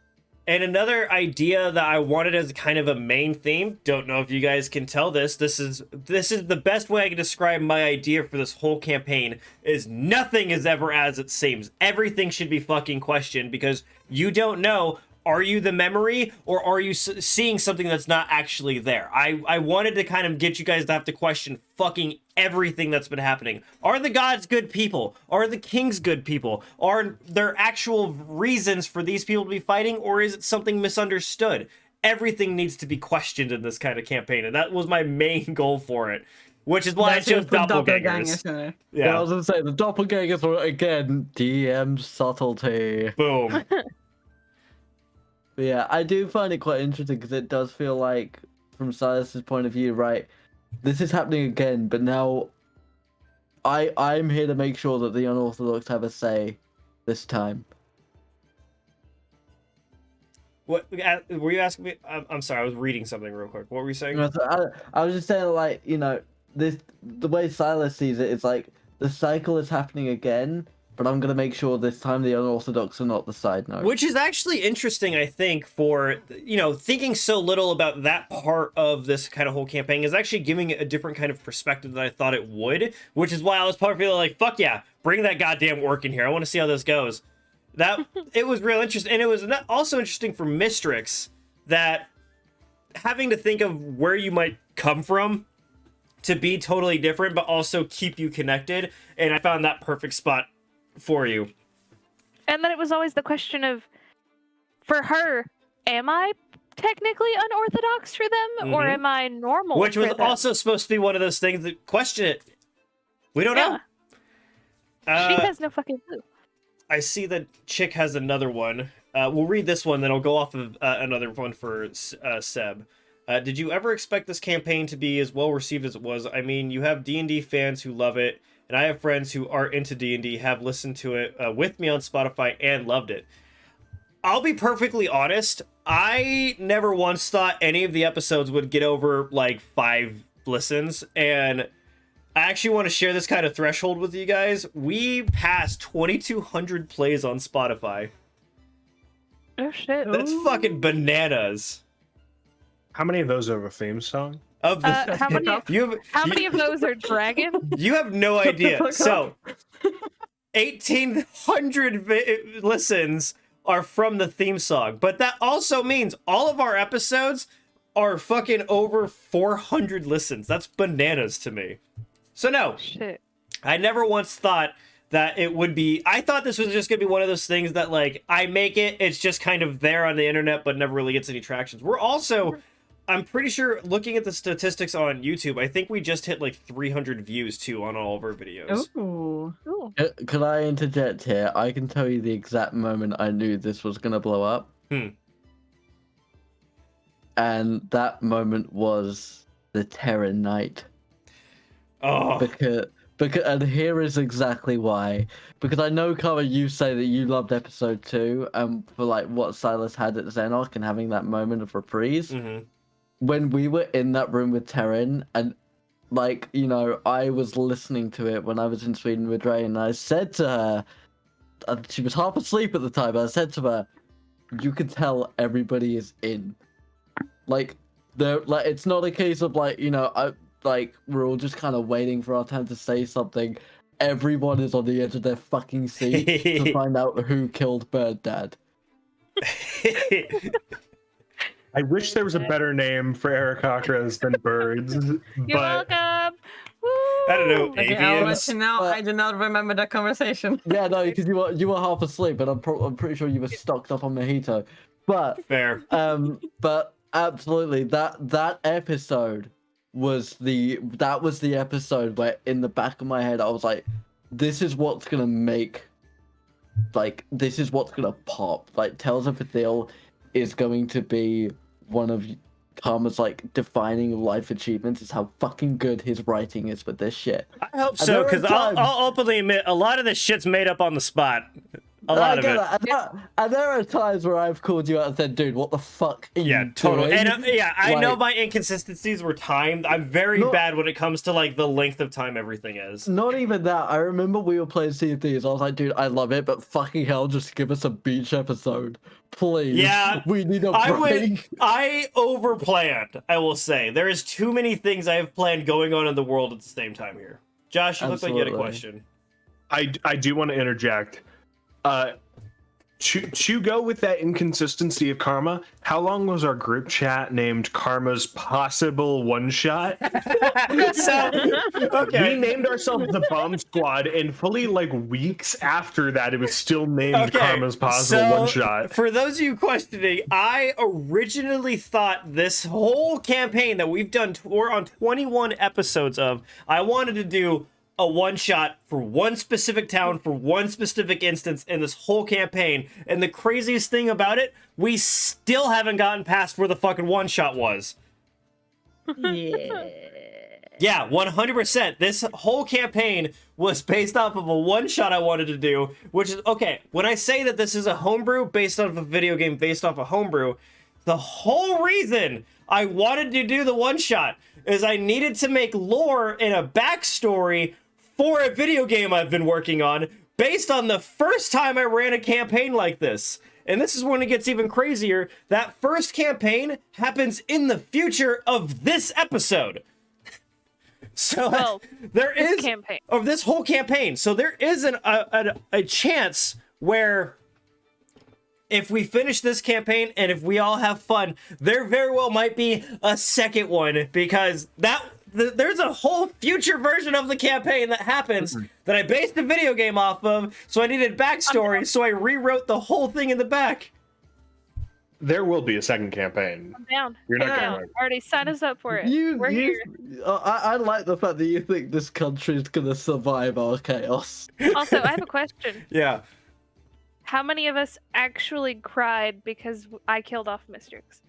Oh, I Oh, don't. I cried. Yeah. Oh, fucking I don't. 100%. Everybody hands up. I've said this the whole time. It sucked because me as a player, I was bawling my eyes out, but I couldn't show it because because of how I was playing Silas at the time.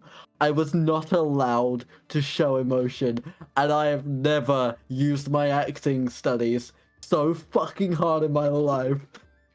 And I will say that me and Karma coming up with how to bring Ayami into this, like, that was full on Karma's idea that she be fully connected So because I'll of... be 100% fucking honest. I wrote most of your backstory for Ayami to write her into this in about 10 minutes. I literally just so the way I've done a lot of the writing for some of these weird, just random side shit, I literally will just start with an idea and just I vomit words onto the page and make a backstory. It's just all one cohesive thought. I absolutely believe it, because I've got a character in my campaign, Cassiopeia. It took me 20 episodes before I came up with what her sort of big thing was, So I read the description of the Moonstone Dragon and then just decided, yeah, she's a Moonstone Dragon and she doesn't know it. So I know how you feel. It just done. I'm sorry to traumatize you all like that. Well, But at least we brought Ayami in for like a, hey guys, I know I tore out like the heart of this being, but here's this cute little elf to be like, hey guys, it's okay. Grieve the way you need to grieve, but goddamn, stop killing each other. I tore out your heart and broke it and stomped on it, and then I baked you brownies. Yes. I mean, I In like the the shape of brownie a heart. part. In the shape of a heart. If anything, Ayami is like salt in the wound, honestly. Shut up. 100%. She is not. She's not made to fix the pain. She's made to show people how to properly grieve. You sure try to fix the pain a lot, I'll tell you that. This is the thing. Silas is the For a only one. teenager to be like, Look. hey, I just want to like not think about this for a minute. Every single night, I got flowers and a fire here for whenever you need it. Look, she's supposed to be the lighthouse on the edge of the shore to let you know when you're ready to be fully invested in your grieving process, however it needs to be. It is right fucking here. I am fucking here with you. Oh yeah, but like it all feels like she's trying to help, but she's trying to use the exact same trick on every single person. While we all know that it doesn't fucking work that way. Everyone needs their own fucking specific way to approach it, and it But- feels like she's trying to force it on everyone in the exact same way, which is why showing it doesn't you- work.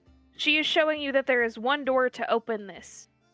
Yes, you need to grieve in your own way, but you have to admit to yourself that you're ready to grieve by showing that you're willing to put this beautiful, fragile thing and destroy it.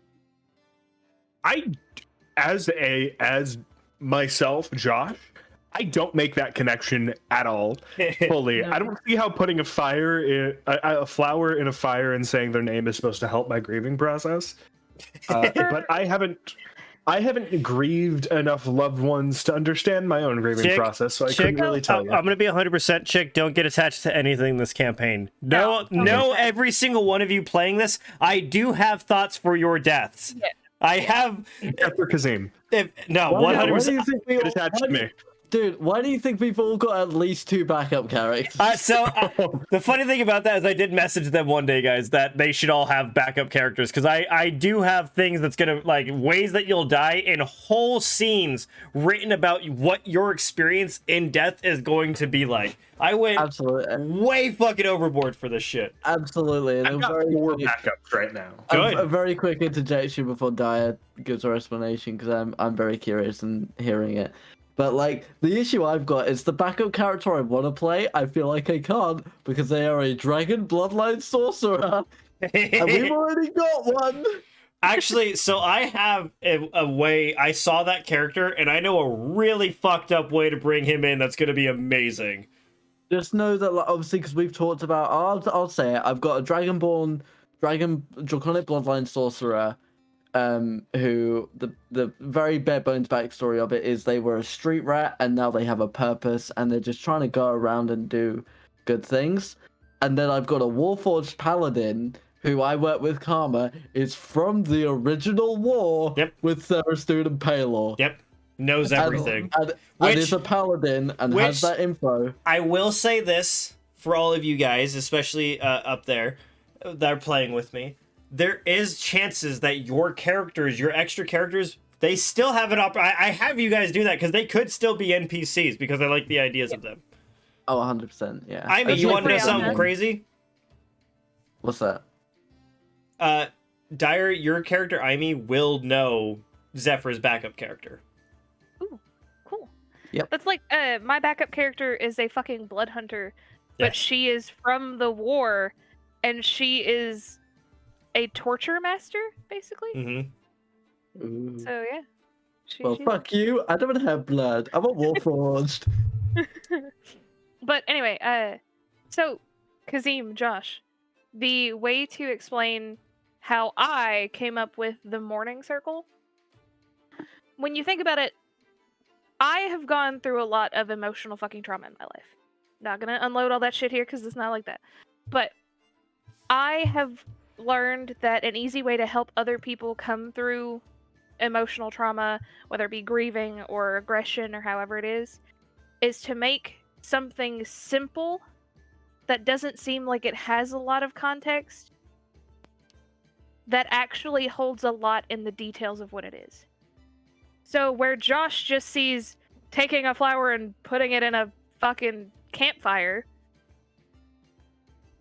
to Dyer, yes, my character has a religious connection to it, but in the way that it's designed, yes, it's throwing a flower in a fire, but it's taking something that's grown over time, that takes time to bloom and become what it is, that people can love and cherish or despise, and it's so fragile that just touching it to the flame can destroy it. The symbolism with it is this beautiful, fragile thing that comes from life that everyone has seen and thinks is so common, holds something so dear to some people, but within an instant it can be taken away. And it's how you release it, if you choose to release it, or if you choose to let it sit and wither in its own little pile, that makes it what it is.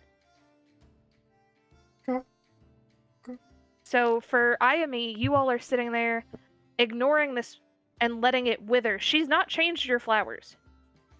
So the flowers that are still there for you guys are slowly withering away. Because you're taking your time and not realizing that this fragile thing is still going to wither away anyway. It feels like she's trying to force it on them, not No, necessarily that's why being she trying to told be them. there Well, open. I will say, in all fairness, because she has spent her whole life in this religion, she doesn't see it as that. She would see it as that's just something you do. And she For sees that her, you guys it's are one of those, hurting it's and there. wants to help. That's why she said in the beginning, it's there if you want to use it. Because that She was wants a you normal all thing to that she acknowledge that felt. it's there. That was a normal thing that in her religion seemed like a normal thing to do, especially after recent deaths, to help move on, essentially. To be honest, she's been doing that same mourning. They don't do it unless there's someone that just recently died. Mm-hmm. And then they do it until you're done grieving. Mm-hmm. And then it doesn't happen anymore. She has been doing the same circle for, let's see. I think we decided on like 6 months or something for that event to happen. No, because he died years ago. That's right. So it would be it had been a few years. It's like 30 something years since she last saw him. Mm-hmm. So yeah. She's been doing it for a decade now, at least. Every morning. I do genuinely think that's why Silas actually, because that was going to be my big moment in the last episode, was putting up Dahlia's loot. And yes, like, we'll keep calling her Dahlia. I don't give a fuck. That's her name, yeah. Which is a name I decided for her. Dyer had nothing to do with that. She had nothing to do with that. And then I believe it was Dahlia's flower and Terran's flower that I decided and burnt them. Mm-hmm. Like, because after the conversation Silas had with Ayami, I think, like, he kind of... Because initially he saw it in the same way as, like, you're trying to fix my problem. And it was...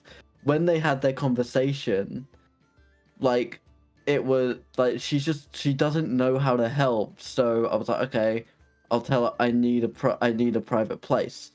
I need somewhere where the gods can't hear me. She let him talk, and he was like... Whilst I myself don't believe in these flowers, it's a sign to her to show that, like, you did something for me, so I will now respect your tradition as well. And when I'm done with my grieving process, that is when I will burn the flower. Because he was grieving Terran, because he personally didn't have an attachment to him, but he knew how much he was of a father figure to Kazim. And he kind of saw, like, if Rogan had survived and I died, Rogan would be doing what Kazim is doing right now. So for him to burn a flower for Terran was like more of like a, I will watch over Kazim for you. Okay. Because he's a fucking idiot bird brain, but Kazim is Silas's best friend. Another thing, you all, as players, probably kind of get it, but if you look at it from the perspective of Ayami, she has lived on these isles for 200 and some odd years. This is the only thing that she knows is how the isles differentiate in that religion. She doesn't know how your all's religions work yet.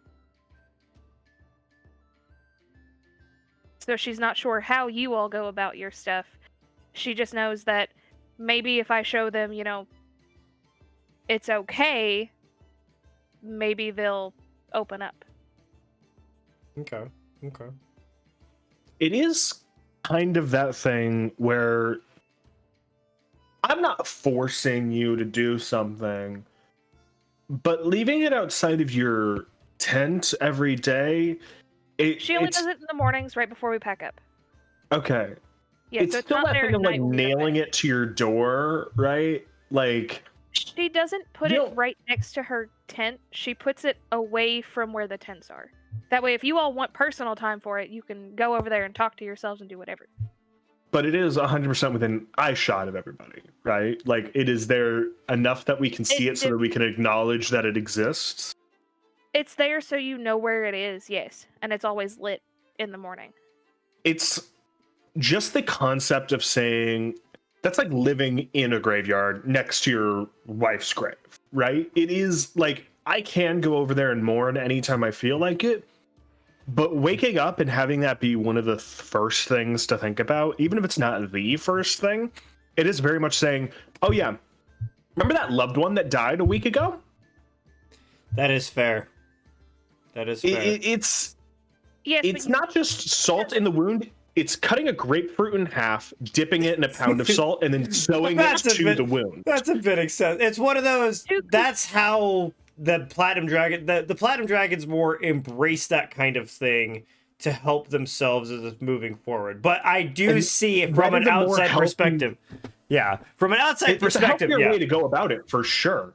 To take care of it immediately, but not everybody is healthy, and for the people who aren't healthy, some of us want to be hurts. toxic as shit. Some of us want to be toxic, and for the people who do want to be toxic, if Kazim was to voice that, she would move it. I don't think Kazim's realized what his problem with it is yet. I just know that I recognized it. He just seems very uncomfortable about it and just doesn't seem to want to. I look at it the same way that he's not looking at those notes that I gave him, as purely just, fuck it, I'm not dealing with this shit. It's a denial thing, right? Yeah. It is a very I don't have to fucking deal with this, I've got other shit to do. What? It doesn't matter. Guess what? Denial is a stage of grief. That he's been stuck on it. Teenager. He's been stuck on it for like the last 2 years. I'd say more, but the motherfucker's 6. Yeah. No, I thought he was 7. No, he's 6. I'm 6. Still the best clip. Anyway, One of the best ones. do we want to answer more questions? How do we want to do this? Okay, so I think we should. Yeah, I'm about to go take our little break because we're about 2 hours in. I will let you guys decide. We can keep doing Tavern Talk if we want, because Seb sent me a bunch of questions and I'm cool with it. Or I can save them for other episodes as we move on to do like a random little Q&A. I have an idea offer to put out. What? We do the 2 hours of the episode like we planned. Mm-hmm. And then when we stop streaming, we go through and answer the rest of the questions and put that separate. We should. The only issue is I don't know if I'll be able to record that just because, you know, I fit this in around everything else kind of thing. So when I'm done with the stream, I usually go have something else to go do. But I will say that we can set off like a good 15 minutes at the end of every episode and just kind of ask a couple questions. Because I think that'd actually be really cool to have like a stream and just be like randomly, here are some questions that we've had. In the Discord, in our questions from the Ether section, yes, we should have a separate channel just for like questions to ask the cast for like after the episode. Or if they want to ask it in there and we don't have time to do it during the episode, we could answer it in that chat. Yeah. That's a good idea. I think we'll do that. We should also put our names, like our characters. That way they can tag us if it's specifically for us. That way we're more likely to answer it. Yeah. Okay, well, I'm going to go take my little 10-minute break and go smoke a cigarette. I'm going to actually leave it on the camera with the map so you guys can kind of look that over. And if there's anyone in chat, Dragon, if you want to send them the questions from Seb that I can't answer, you're more welcome to keep giving that to them if you want to. Or just read it to us. The questions? Yeah, well, I need to run to the bathroom first, so... Yeah, like send me the questions. Well, I'm gonna go take a break real quick. I will be back. Okie dokie.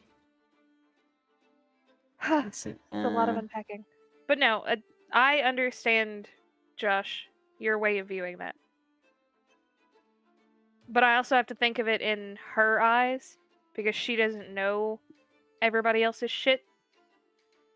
She just knows that upon coming into the group, she saw there was a lot of grieving stages, and they were all being very toxic toward each other. So she's trying to take it one at a time and figure out how to help you. It was her job. Like 3 days after one of our closest friends. She doesn't know that. She doesn't know that. She doesn't have to know that. Told her that in a very toxic way. I feel like we made it clear. I feel like Kazim made it incredibly clear day one when you showed up and hummed that song, and I put a crossbow to the back of your head. I feel like it was very clear not to step on that landmine. But you also have to think, unless she steps on that landmine and lets you off, you're gonna unleash that landmine on your own. She's trying to prevent that. She's trying to stop an incredibly toxic party from being incredibly toxic, and it's just not. She's at least trying to help them understand their toxic traits. Hold on, everybody look at his camera. There was a cat. I know! There was a critter! There's a critter. Zeffy, there's a critter! I didn't see it. Grab the child. Okay, I have a He question. does not like being I picked up. technically have Okay. multiple ones. Let's see. Alright. There's two that are like I just fucking Also- love those. Can I point out, not only did you hold a crossbow to the back of her head, but Nico, like, flat out told her to go fuck herself. I feel like I did also for a second hold the dagger to your throat. Yes. Did that Yeah. happen? But, Yeah. Yeah. yeah, you two are very fucking hostile, which is why she doesn't really associate with you two. Yet Because she's until still pushing those Uh, buttons. Until you've hit the next step of the grieving process so she can fucking help you, she just puts her shit out there and says, "Hey, she's no." not there because Nico she needs kid. to fucking fix us. That's not how this fucking works. First of all, like some people don't want to be helped, and that's okay. That's okay. That's not okay. She knows that some people don't want to be helped, but she also knows that they have to be open to the fact that they are broken, and if they admit they are broken and don't want help, she'll back the fuck off. Right now, it's literally, don't talk about that. You're rude. You don't know shit. Shut the fuck up. That's She not- has- They are kind She of. has not been been kind here of forever. rude. Yeah. Did you not Plus, you realize just tried to kill Oh, me. So. hold up. what was the creature inside her brain An incredibly rude asshole. that she's had in there for fucking at least, I think Karma and I decided like it was at least a fucking year of nonstop dragon. You're worthless. You're useless. I hate you. Why do you exist? You're only You're- here because I need you. That goes back to we're a team of incredibly toxic people, and that toxicity that's been happening to you has been leaking out. We're all radioactive at this point. Yes, but you also have to realize it finally got fixed. No, Fixed. Now we can all hear the little asshole. No, unless you understand Draconic, and half the time he doesn't talk. Well, I understand Draconic, and he's a dick. But he also isn't talking very much though. He's also a Because cute he's little like- guy now. I know, right? You want to boop his little snoot. I'm gonna boop his snoot, and then I'm gonna lose a hand. But I'll just attach the crossbow to the hand. It's, I'll be Oh. ace. Questions. it is great because Silas has been watching you two fucking bicker with Iami, and he's just like, okay, you two can crash and burn if you want. Because Yeah, you know what? You fucking say that, but bitch, you have been sitting in your fucking tent doing shit all for the fucking forever now. So shut the fuck up about Because- it. yeah, Everyone grieves their own way. and that's exactly it. Because do you know what he's been doing in his tent? Grieving. Yeah, you know. You know, it's funny. They're sitting here going, let us grieve how we want, but then he's not helping us because he's grieving the way he wants. Yeah, see how it feels, Ayami, trying to force your own fucking way to grieve on other people, huh? He didn't force it on Silas. He chose. She's not forcing it on any of you. She's leaving it open so you have the option. And It is Because he's your rich, he choice. doesn't need This is- options. This It is no, your no, no. choice on how to take it. Here's the difference. Kazim is taking it as she's just trying to rub salt in the wound.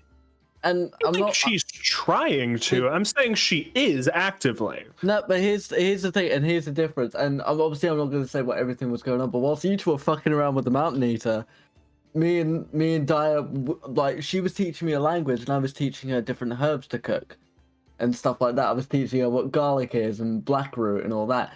And during that, Silas told her, "This is how I want to grieve. I need somewhere to talk." And it happened. And now Yeah. he's been on his own. And all Um, she's gotten from you two is shut the fuck up. And I'll because he is grieving, and I'll say as much as this, like, I'm going through a class change. That's why Karma brought out. Silas is changing his class, and that's linked to his grieving process because he is getting rid of his anger. And while you guys were grieving and learning different languages, Kazim just found a really cool magic flower, a probably cursed bag of holding, a wand and a staff, and over 1,000 gold pieces in platinum. Dragon. Which one of us is happier, Kazim? Which one of us is happy? I don't know. You seem to really want that flower immediately as soon as I found it, so just saying. No, Anyway. that was Nico. That wasn't me. Anyway. Nico wanted the flower. Well, I didn't even pick that shit up immediately before I had a chance to recognize that it existed. Because the dragon was like, hey, yo, that shit. Unironically, I did not hear him say the rose until we were already talking about how you had already grabbed it.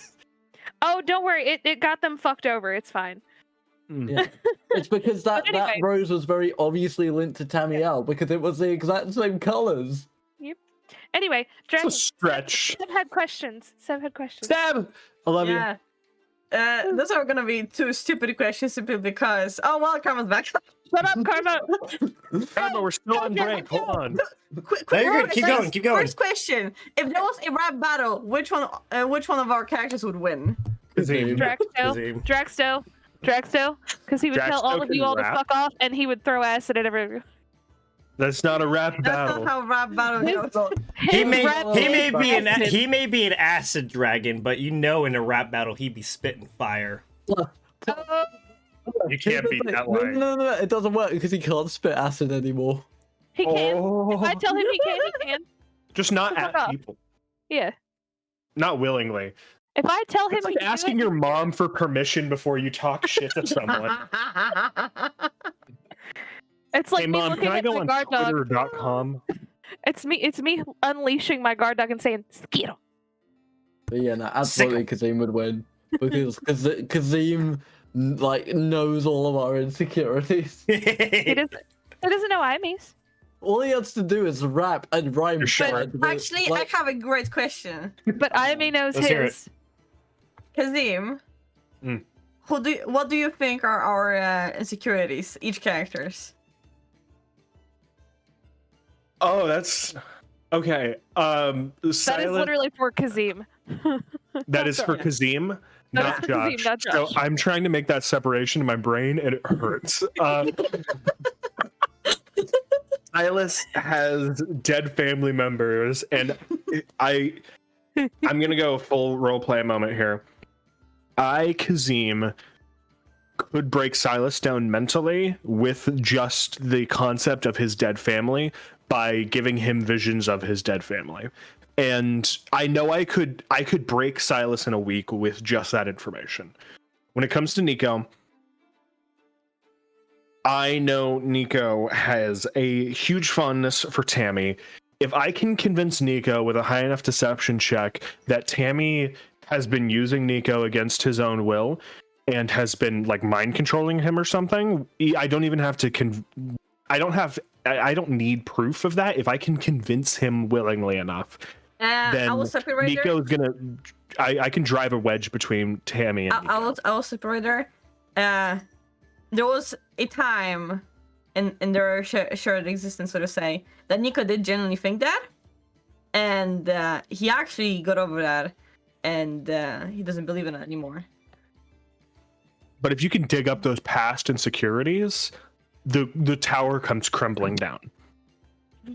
When it came to, All I will say, No. Kazim was able to convince one of the highest members of a church that a necklace that basically did nothing was enough evidence to get him thrown I'd in like prison to for point life. something out though. There is something going on. There is something going on between them that you do not understand. That I don't think it would work how you think it would. I do want to touch on the Vecna thing, but I don't think we have time for today. When it comes to Mistrix, Kazim, there's not a lot to work with Mistrix.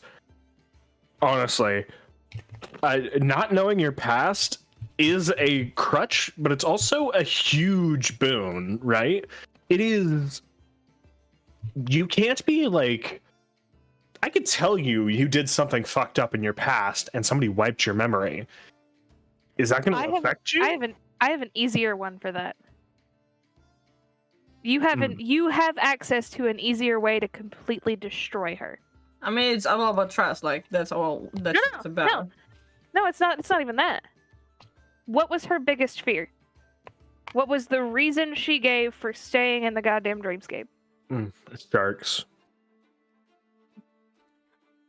I don't remember. This is Josh. I don't remember. Taking over. She was she was terrified of Therazune taking over. That's right. So I would probably just, as Kazim, use some illusions or something to make, like, or even modify memory. If I was a high enough cleric, I could probably do that. Just take away gaps of your memory. She doesn't have that much to have there. Or fill in gaps that you're missing with crazy shit. Fill in some of the gaps with, like, I don't know, you going into a town and slaughtering everybody there, for example. May I rebuttal to Kazim in character? You may, Silas. Hey, how's Stalden doing? Huh? Huh? Because I know that. How's Stalden doing? Meanwhile, that's my dad, right? Yeah, Yeah, the one that you yeah, take what the- damage okay. with every single time that brought up. Is that what that is? Yeah, you take psychic every single time. How Do you did not not- realize that? It's Oh literally my God. anytime someone has said the name, you've taken psychic damage. Every I time. think it was like cringe damage. Like, I yeah. know. And that's the thing. Thalden has said that to Silas, and he's been able to put those dots together. It's even I've been funnier. told. It's even funnier because if he would read the book, he would find out why. Yeah. I've been told that if I meet my dad, I will die. Yeah. I don't fucking give a shit. That's obviously just some deadbeat dad excuse to not meet his child. And so, what were the exact words, Karma, that Silas was told? Like, he can't even know that I exist, or something No, like that. He cannot ever see me. Yeah, but he definitely mentioned something about the name as well. And I'm then for obviously sure. I've been in the room several times when Thalden's been said and the psychic thing has happened. So with that and reading the books, I get the feeling he would have pieced it together. Yep. Which he has been holding, because if Kazim steps out of line, like, he wouldn't want to do it, but that is a bullet he's got in the chamber of, like, that is a way I can at least slow him down. Is to just like shout Thalden at him and hope that the psychic damage is enough to just make him stop for a second. Schoolhouse Rocket. Just go, Thalden, Thalden, Thalden, Thalden, Thalden. Just die to psychic damage while sprinting at you. Take 45 points of psychic damage. Yeah. Do we want to keep doing Tavern Talk, or do we want to go into the next I want one episode? more. I want. I'm really One more torn. question. All right. One more question. You guys get to pick on one. Do you want me to pick a question, or you guys want to pick a question? You pick question. You pick, because you'll be able to find one that applies to all of us. Pick a What? good one. While you're looking for one, I want to make you take a shot really quick. So, how's Vecna doing?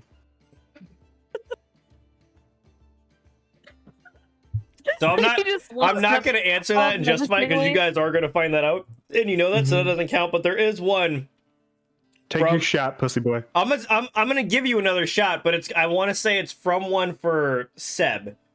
It's a question for Karma. Given how integral they seem to be to the story, what are your thoughts? What is your thought process on making V and Tammy so linked to Nico? Oh, you. Me and Seb spent so much time when we were out buying lunch talking about my genuine fears about Tamiel. Yep, I'm not answering that question for you, Seb. What? Right. What are you afraid? He's a very caring boy. Hold on, He's you're very saying you're not scary. answering the question from Seb? Yeah, I was not going to answer that question, but I do have one. I'm going to look for one more question from him. Yeah. But no, I have genuine fears about Tamiel. And there's a reason that Silas has only ever called him Tammy once. And that's when he was trying to get through to him. Timmy. Tommy. Tim Tom. Tim Tam. Okay. I've Tim got Tom, one the that's for Tim myself, girl. if you guys are okay with that, but I think it's an interesting one Yeah. that I think you Yeah. guys would appreciate from him. Okay. So it's a question for Karma. If the party had failed to stop Brockus, how do you think things would have played out? Do any of you guys have any ideas? That's interesting considering that wasn't even something you'd meant Yeah, that for us wasn't- to do. No. Assassination of Zwendal. Fuck. Yep. Wendell. Dwendal. I've got like He 3 gets D&D thrown in shows prison, running through my head. Probably. What'd you say, We Dragon? I think we would have been thrown into prison, honestly. Mm-hmm. Yeah, our entire Mhm. party would have been like sabotaged if he'd found out we existed Yeah. because of what we're doing and his connections. Mm. And then he would have taken over the church, and the church would have changed, and Actually, things with River Run probably would have went a lot worse than they are going. I feel like there's an anchor hidden in the church that Brockers would have maybe had access to, and we Yep. would have been down another anchor. 'cause Josh there's doesn't want to hear one this fucking- answer. Like, there's already one still out there missing that I have been fucking terrified of since the moment it went Yeah. missing. Because Brockers tried to get a hold of it, failed, we got it, and someone took it. I have my suspicions, Bestie, but I can't Yeah. say more. if we find the anchor that was stolen from Mistrix, can there be like a little like ping kind of like light coming from it because of her, just to be like, ha ha, you found the missing token. If you guys ever find out what happened to that, I will make it sure that it's known that it's that one. Okay. I'm gonna wait till Josh gets back for me to answer that question, because I think he'd find it interesting. I could actually see Brackus actually trying to convince some of us to join his side. I remember having a conversation with Brackus, and he was interested in my point of view. Mhm. That was seemingly close to what he was thinking and feel, and he was really interested in that. I could see him try to either get us on his side, or at least some of us, or if that failed, throw us into jail until we withered away. Oh and yeah. it became nothing. You know what? I think he would have thrown us back into the astral plane. Oh, that's a possibility. Karma? We forgot to mention the fact that Me and Draxto was originally supposed to be voiced by me and my boyfriend. It sure was, but I decided it would be too difficult for me to send over all that information over to them. Yeah. And I wanted to make sure that I wanted to make sure that there was no way that for her to know more information as it's being discovered beforehand to get genuine reaction. So I just decided to do it. But here's exactly what would have happened if Brockist would have succeeded. So if it was going to be for around the trial, if you were if you were able to kind of succeed in getting him to jail, there would have been a trial, there would have been talks about it. He would have pinned it entirely on you guys, actually. Yeah. And what would have happened is he would petition that Zwendal has shown himself as weak and feeble-minded to get him publicly executed. He would have taken over the entire Church of Paylor, and he would have easily branched out used the Rays, which are incredibly powerful warriors. He would have branched out their ability to go find the rest of the anchors without you guys. Probably would have thrown you guys in jail. And he would have completely destroyed Peak Barrel as the entrance for the Astral Sea to kind of bleed out into the real world. It would have been catastrophic. It would have been slow, but it would have been catastrophic, and now we can't do that. Glad we killed him. Yeah, 100%. That's 100%. Good job. We delayed the inevitable by about 3 months. I should not have given you that necklace. Is that like the number one thing you're proud of us for? I am incredibly impressed by a few things that you guys have done. Okay, we'll have to. You guys managed to get the weird, like, sneaky ways to get the big plot points done, and then die to the weirdest shit just random stuff I throw at you guys.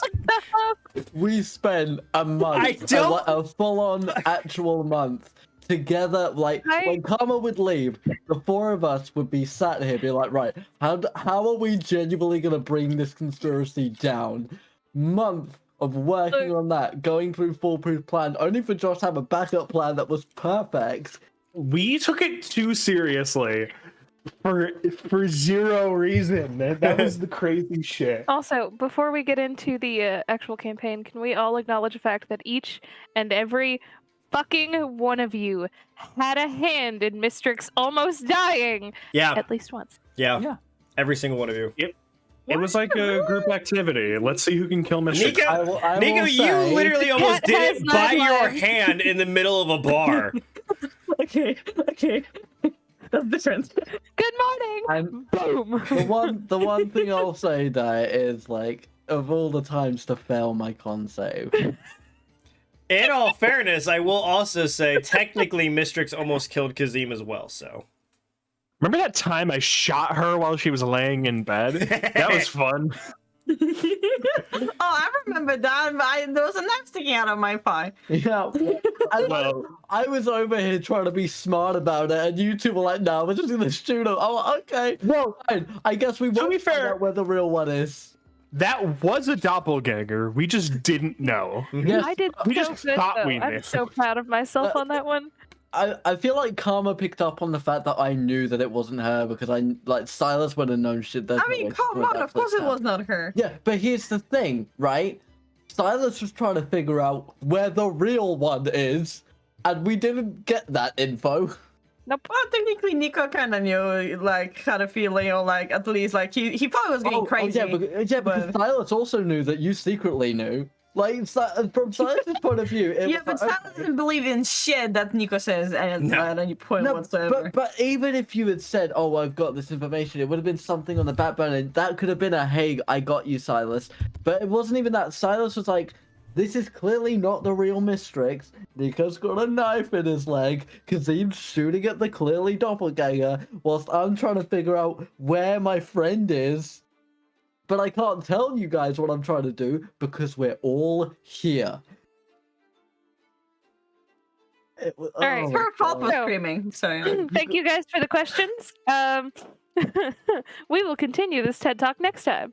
If we haven't answered any of your questions, please post them in the Discord. We're going to open a channel specifically for it. We love you all. Buff! One more thing. There's the Discord link in there. It's in the description of all the videos in the Spotify as well.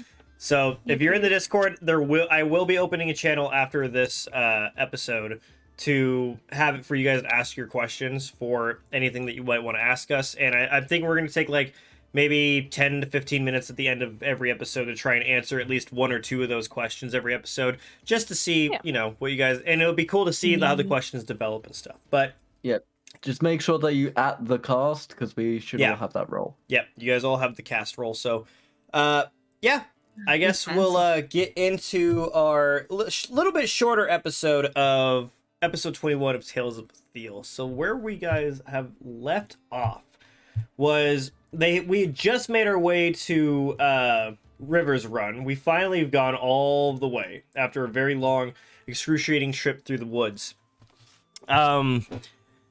Silas had his sad pardoning moment, putting the loot on top of the fireplace, and Aimi joining, kind of reminiscing on memories that she doesn't quite remember for some reason. And Silas having his suspicions as to what had happened. Nico had also turned the doppelganger blood into Morgan at the tattered cover to see what looked to be a kind of magnifying glass of some kind. He says he's going to test it out in some way for see if it can detect what doppelgangers are and who they actually are and who might be disguising themselves. We also have Kazim up at the flow talking to Archmage Greymore, Archie asking for a house in which he said you might want to talk to Nathan. I would say it's about 5-ish in the afternoon, I believe. I think that's the time. Again, sorry guys, I'm terrible with fucking times. But we're saying it's fucking 5. It's 5 in the afternoon. Daylight savings. That's right. That's right.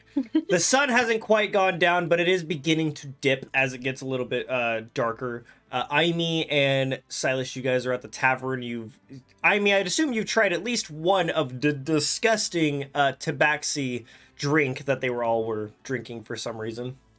She probably took a sip of it and then was like, "Oh no, Yep.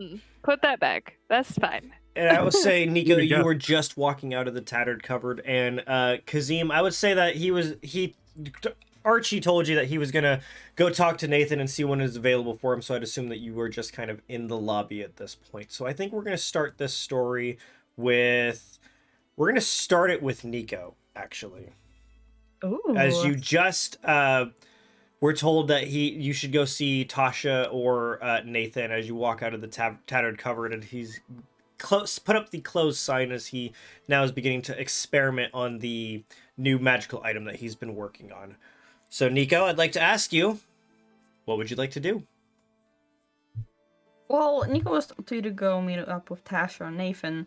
The thing is, sure, Nico has been actually lived in like Rivers Run for like quite a while, but like he's never been necessarily close with Tasha per se, and he's currently very mission oriented, and he wants to get shit fucking done, and he knows that Kazim went to see Nathan, which is where Nico will be actually going towards right now in that situation.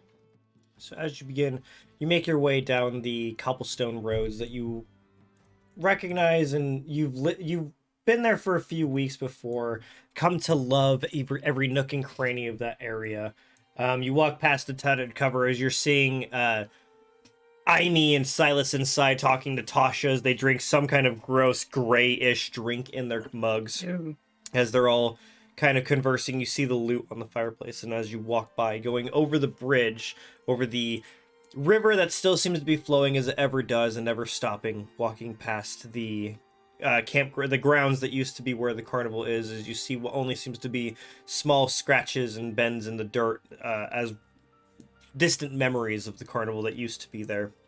Though it's only been about 2-3 weeks since you last saw it, it does feel like it's almost been a lifetime ago, since with everything that's happened to you. As you've been walking down the streets that you remember, sneaking around trying to figure out what exactly was going on, heading towards the beautiful library that sits adorned above all the beautiful rich homes of cobblestone, of stone and wood all around you. As you enter that courtyard of almost pure white stone with the beautiful blue water fountain in the center, standing at the steps of the perfectly carved quartz steps looking up at the door. You can begin making your way up as you open the door to that same large room that you remember walking in before, but different. It doesn't feel so tense as the last time you were in here. You were looking for somebody or something that had been disguising themselves. As you look over and you see Kazim kind of sitting in a chair off to one side, seems to be patiently waiting for something. Kazim, Nico. I cannot believe seeing you sitting in one spot and sit there and wait patiently. Are you sure you're feeling okay? Are we alone in this room, or are there people with us? So you're in. See if I can paint this picture. Let's say that there's a box, and Margaret's desk is in the middle. Margaret's in the middle, but you guys are kind of close to the front door on the kind of right side if you're facing directly in. You know that the archway next to you does go into the library, and as you peek over, you see one or two scribes, so it is barely within eyesight. You could probably see about 4 people. You're not sure if they could hear you because it's not nearly as quiet as the light was at all. It seems, but it's also not incredibly busy, and no one seems to be paying attention to you. So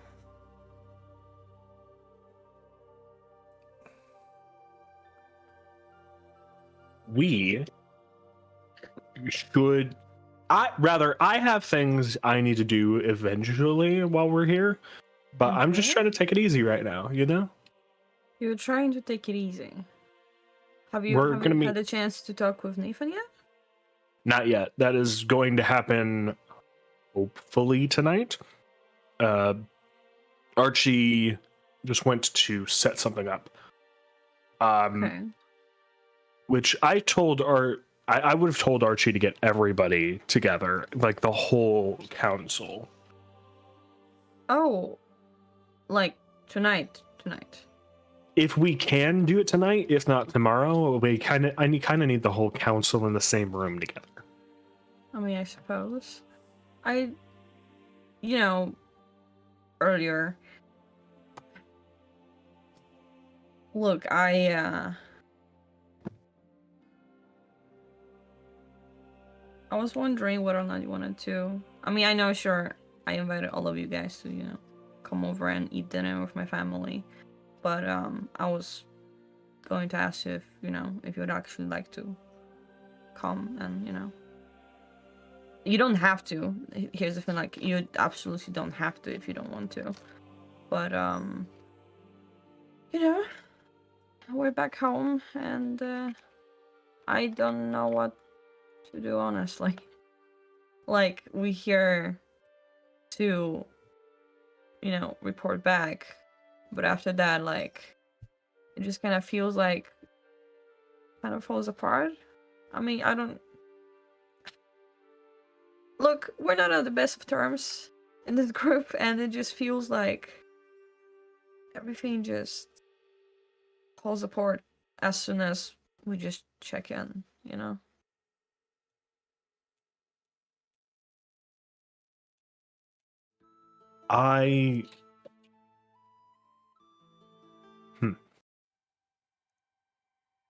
I would love to have dinner with your family? Question mark. My only concern is they might be vegetarians. But what do you mean they might be vegetarians? I don't know. I haven't really had a conversation with them or seen what they eat. So as long as I don't know, are they vegetarians? Is the question I'm asking. No, they eat meats. Cool. I will be over for dinner then. The carnivorous Aarakocra. I like to think of it as more omnivorous, but yeah. I mean, He's a yeah, bird. I mean, I'm not gonna go to somebody's house just to eat a salad, Like, oh my god. I mean, it's I will be obviously, I like you guys. We spend a lot of time together, and just like, I don't want to necessarily like let it all just dissipate, if it makes sense to you. we're not going anywhere. We still got really? plenty of shit to do. Such as. We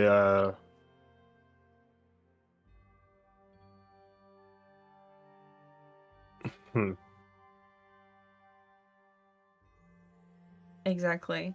Like, You can't put me on the spot like that, man. look, Come sure, on. there's a doppelganger coming back. Sometime, somewhere, out there. Is he after us? Is he after something different? Is he going after the anchors? Like, are we all just setting out and like into the unknown, looking for that one specific person, creature, thing? Like, we all kind of went on this because of you, cousin. We are the leading experts in doppelgangers right now. Oh, experts. Well, they don't know that. They don't know that we're not experts, but we know we're not experts, and they think we are. We can squeeze every penny out of this town, trying to protect them from the threat that may or may not exist right now. This is our chance. As a team, the three of us can take over this town. That's what we can do. The bomb squad, Yumi and Silas. In honor of Mistrix. Take over a city. Not, Oh, I mean, of I don't want to rule it with an iron people fist. But I that can get, have literally nothing to do with any of this. They're just trying to live their lives, and you want to rob them. I'm not trying to rob them. Greymore is gullible. I can convince him of anything. And I'm looking around, double checking nobody's near me. I'm saying this kind of under my breath. Roll for perception. Yeah. And here I'm not 22? Yeah, no, 21. Doesn't Here look I like thought- anyone's paying attention. Cool. went for shots. We can convince Greymore of just about anything. I mean, Why would we do that? life is easy street once we do that. I mean, he basically runs this town, and if we have him in our pocket, then shit, there's nothing we can't do. But why do we need that. I mean, What do you mean? Why do we need? Why do we need to live our lives in leisure from here on out? look, having money is not necessarily a good thing always, and having all that power, like, you know, it's not a good thing. It corrupts people. I've seen good people, because of money and high society standings, just crumble into a sorry excuse of a person. Well, sure, good people can be corrupted, but I'm not corruptible. I don't know how to say that with the ear stuff prefix. Whatever. I cannot be corrupted because I'm not a good person. I can.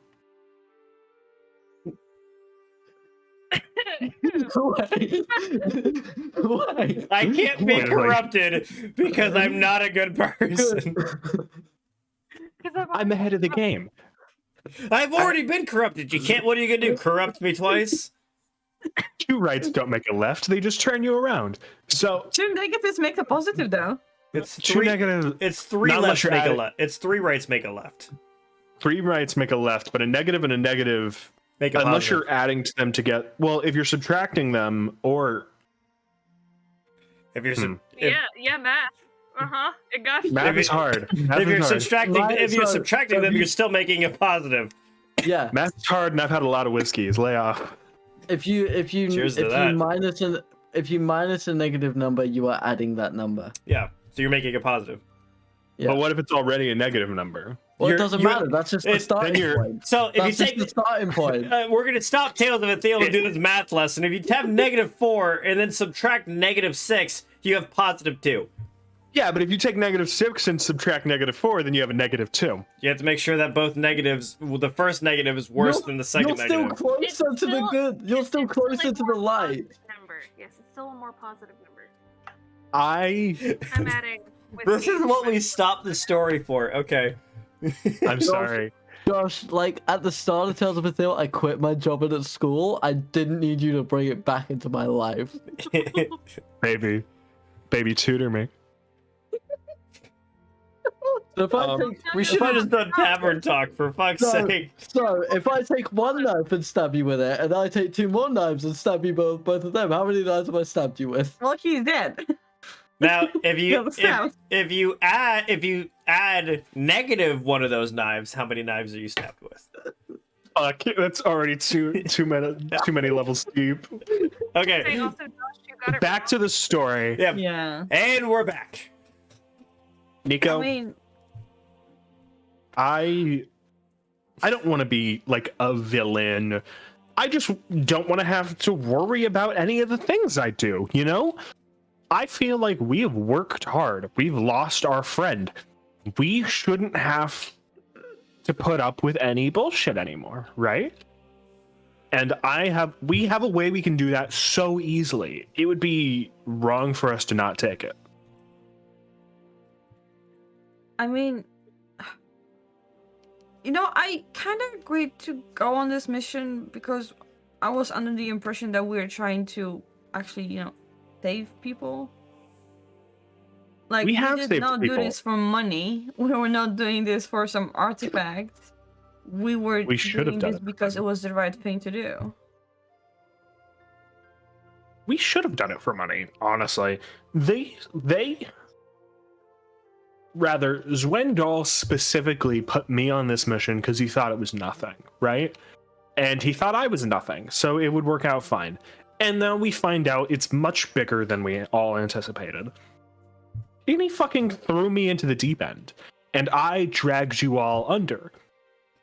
This is a way, like, what? We all walked into this expecting nothing, and now we're fucking saving the world. We deserve some compensation other than a warm, fuzzy feeling, right? I mean, While this is happening, you guys are I- having this conversation. I mean, Silas, you guys are at the water wheel, enjoying a drink and some food together. What are you guys doing? as Tasha's behind the bar cleaning some glasses. You see some people begin trickling out slowly. It's not incredibly late. It's still, the sun still hasn't gone down, but it doesn't seem like many people are really coming here. Perhaps no need of getting completely shit-faced anymore around. As Tasha's cleaning the counter, and she looks up and she goes, "So, Silas, have you gone to the flow yet and talked to Nathan?" That was next on my agenda. This needed to come first. And I would appreciate it if you passed a message along for me to the members of the council. Okay, sure. I need help with some research Okay. off the books. If you guys are free, you probably could go talk tonight.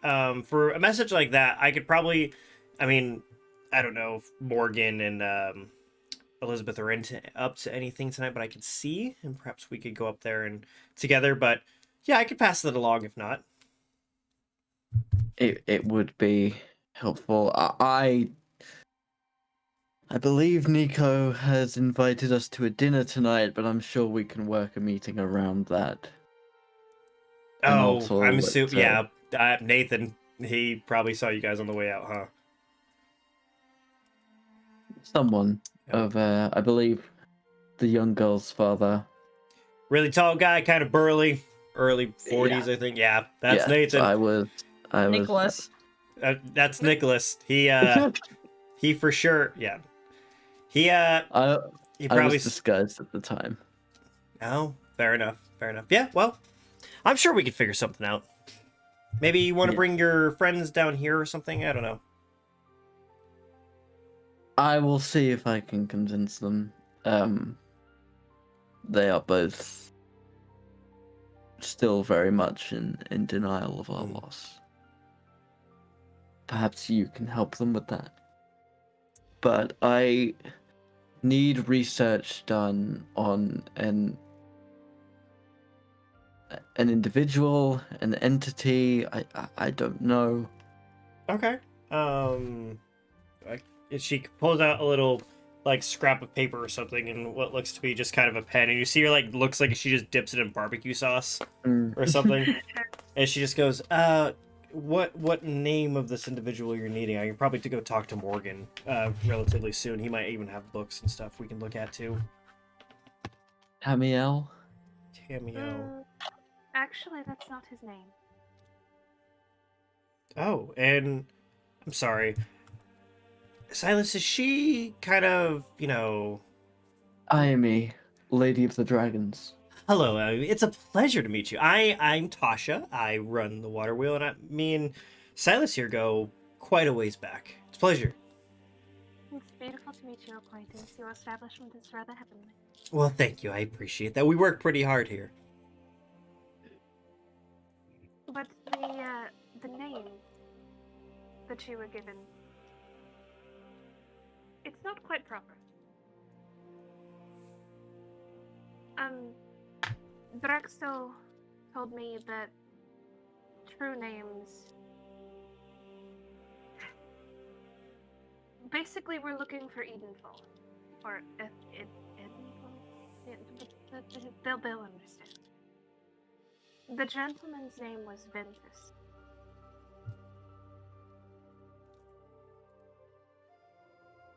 That was the V name I was having a problem with. She's gonna look over at Silas and be like,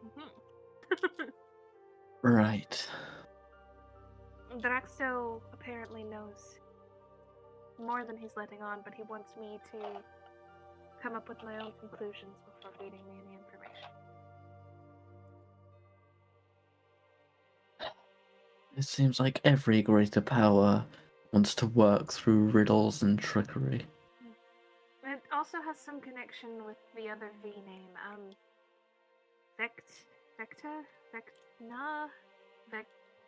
it's something like that.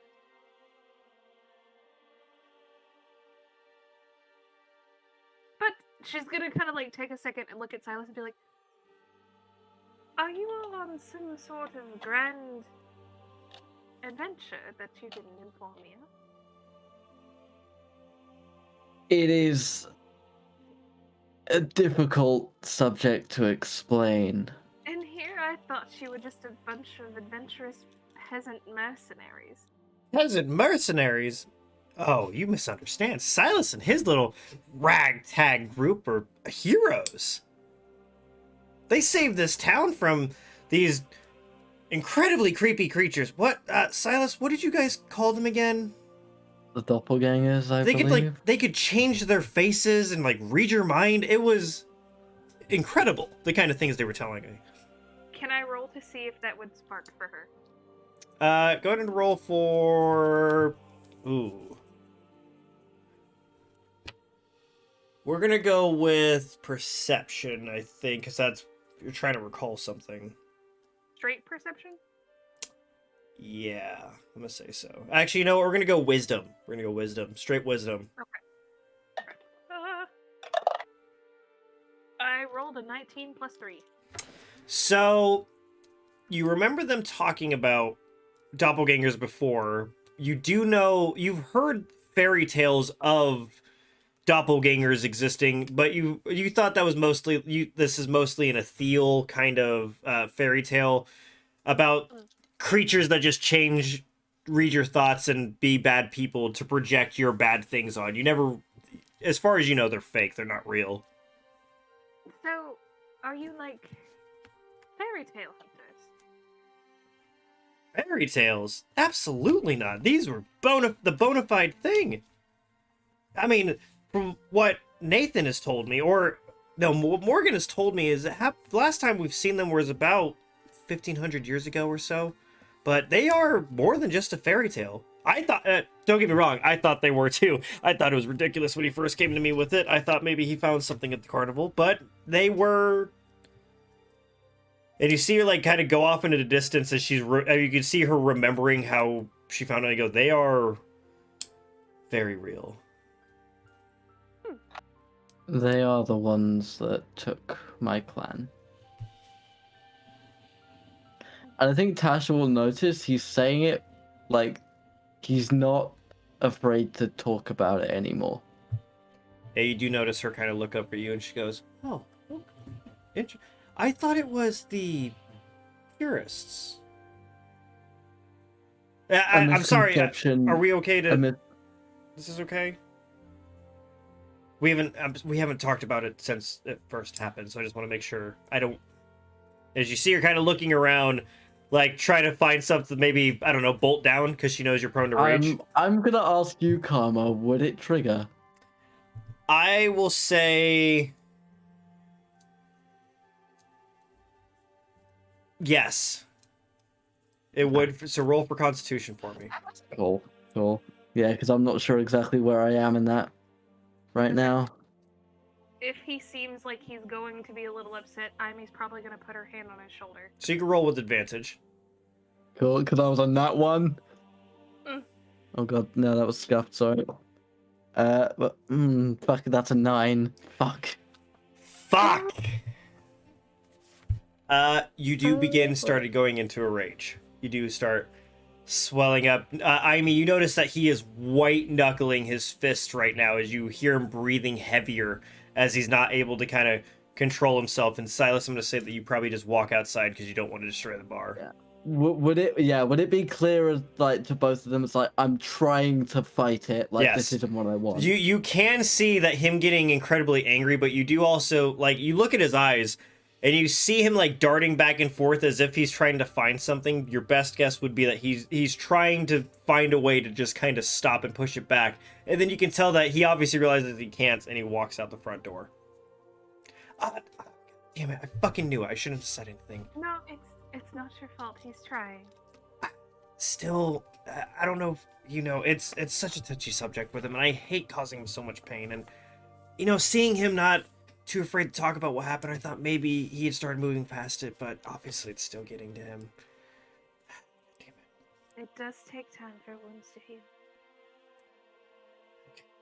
Will you go please make sure he's okay? Of course. Thank you so much, sweetie.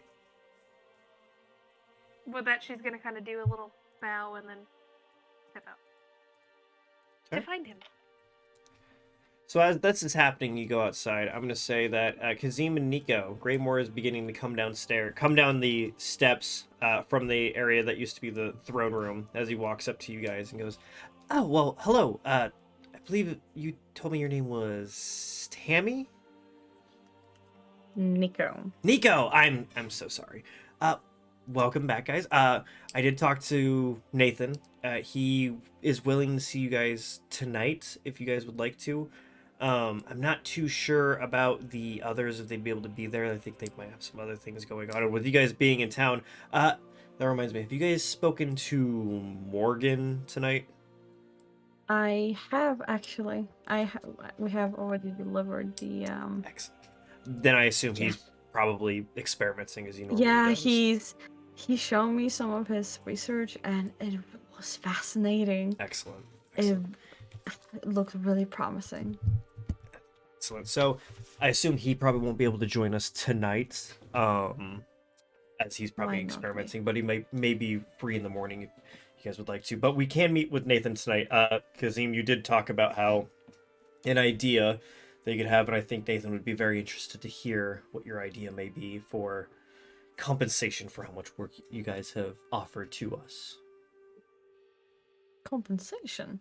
Of And I, course, look at Kazim. going on long adventures such as that to just help us in this one small act, and it speaks volumes, and we obviously like to compensate as much as we can. It may not be perfect or exactly what you're looking for, but perhaps we can work something out.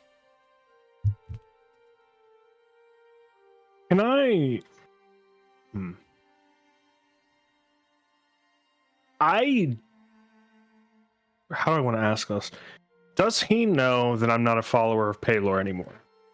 And can I roll an insight check to see if I can get that kind of inclination? I'll tell you what, roll for insight for me.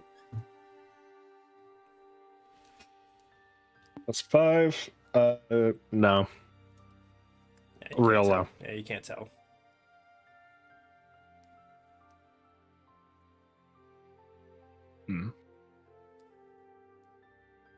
Kazim?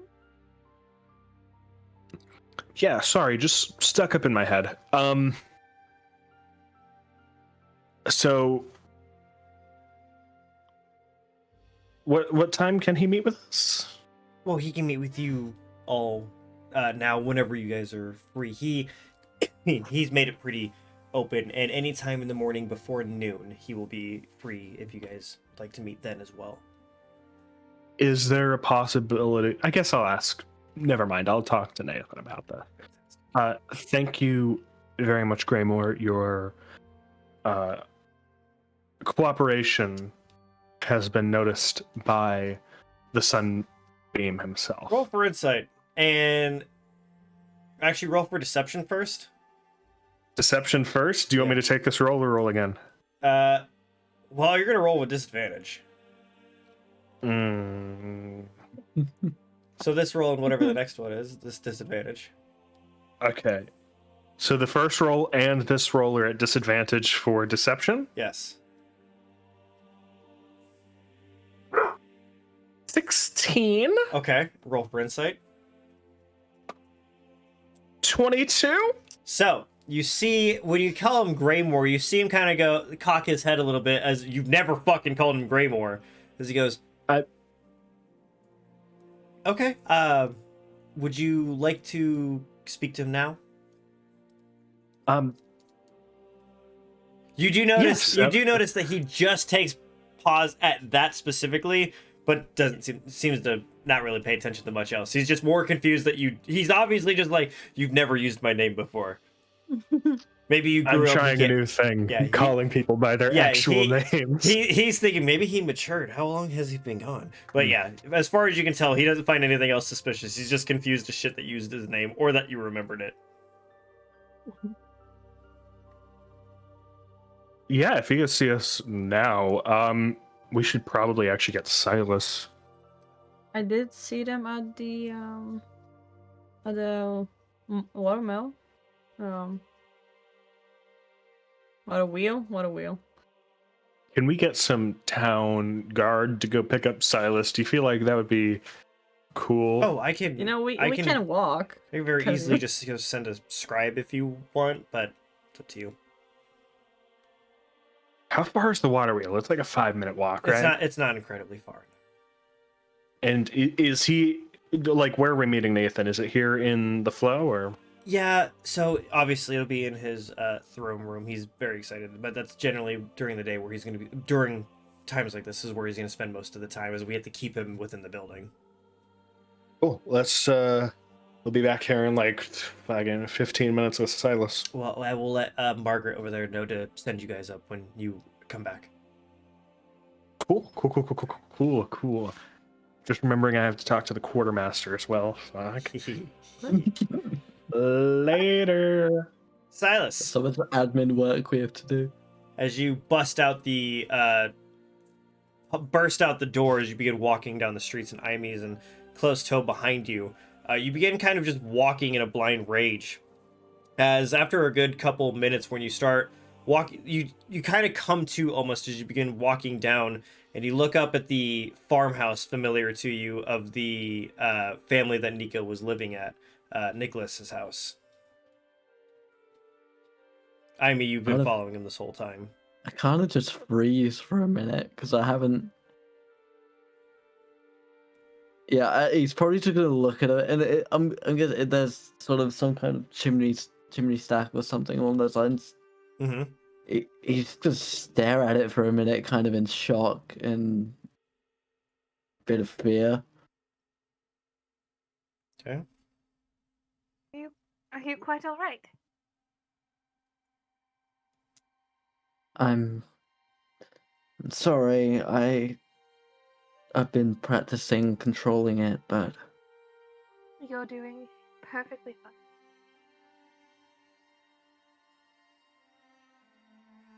this is Nico's home. She's just gonna kind of look at it and just kind of quaint. He's adopted.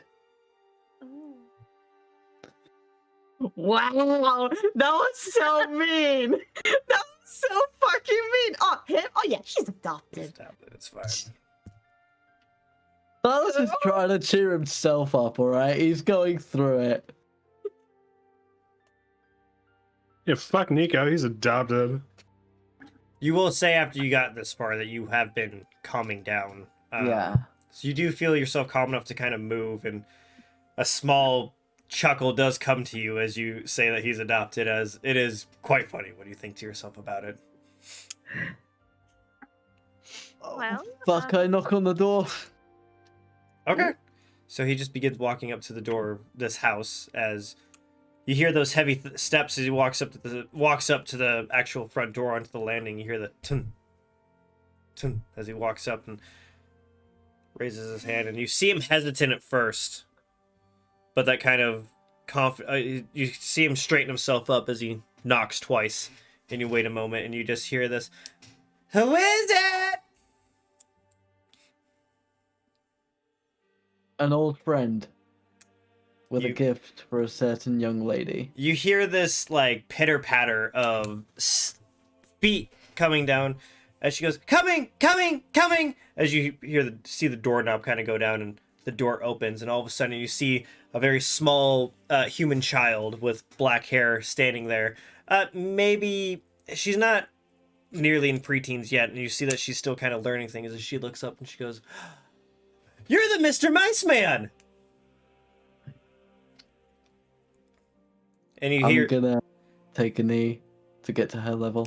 You hear an older woman in the background, and she goes, "Freya, who's at the..." And you see Cresselia come around the corner. And Dyer, you see this, obviously mother to this child, kind of stop dead in her tracks as she's looking at Silas, and she goes,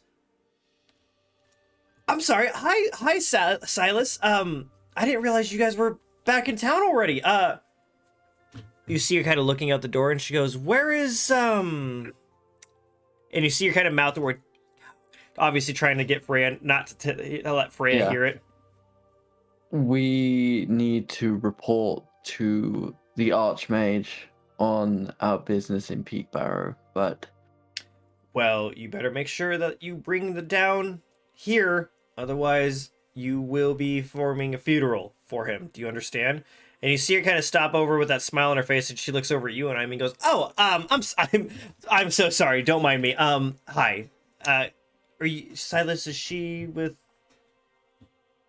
I am a lady of dragons.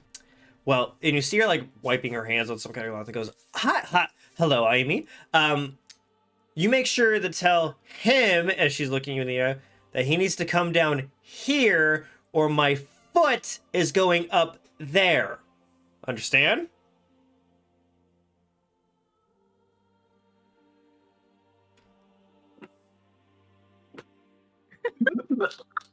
Sorry. I have the most amazing family life, and you're all fucking jealous bitches. Amy is just gonna be standing like where she was, just kind of like her hands like gently folded in front of her, like looking like the elegant person that she is, and she's just gonna kind of cover her mouth and be like, I'll be sure to pass the message. Thank you. I appreciate that. Now, I expect you here within tonight, okay? Don't make me find you. Before we leave, as I have found myself here, there is something I must deliver to our young archer. You And I see will pull Freya out the kind of... crossbow. Yeah, as soon as you pull it out, you see Freya lose her goddamn mind. Oh, mom, it's like the carnival. It's like the... And you see her quickly grab it as she's trying to pull it back, but she's having so much trouble with it because it's so strong. And you're seeing her kind of run around, and she goes, and you hear Cresselia go, "God, Freya, get..." Thank you. We're Her gonna... her first lesson will be in the morning. Make sure she's not late. And I'll sort of wink at her slightly. I don't think we're gonna be able to sleep tonight. She will be there, don't you worry. As she's Freya, and she starts chasing after her. As soon as you hear Cresselia gotta go in the back, you hear barking as coming around one of the corners. You see that dog that you left in care of them coming around and coming to greet you. I don't give a fuck. I don't give a fuck. I don't give a fuck that Ivy's here. I hug the dog. I'm not gonna cry over a dog. I don't know what you're talking about. Yeah, I hug the dog and just thank you. Fuck you, Karma. Hey, you thought I forgot about this dog, huh? Look, that's my best friend, okay? Mhm. Shut up. So you're seeing the whole Anyway. butt wiggle as it's walking up and licking you in the face, excited to see you. Karma? Huh? Since I, as Mistrix, have that kind of thing, do you want me to roll and see? Yes. Okay. What am I rolling with? Just straight roll? Yeah. 3. You uncontrollably get super excited and walk up to this dog to start petting it. Okay. Lose all composure. Am Yep. no longer fancy lady. Am like pulls up hem of skirt to like kneel on the fucking porch. I do kind of give like a side eye, but it's more like sort of, oh, okay. Was not expecting this, but I'm not going to question it. She's just gonna kind of like reach out a hand and see if it's okay to pet it. You see the dog kind of stop and sniff your hand, but as soon as it sniffs it, licks your hand and just like cuddles into you. Almost, it seems very familiar with you. Yes, puppy. Puppy hugs. Do you want to come with us, my friend? You see it just kind of sit. It literally like looks up at you and like sits down and like wagging its tail. Like you feel confident that it wants to fucking go with you. Where are we going? I want to go. What? Go for a ride?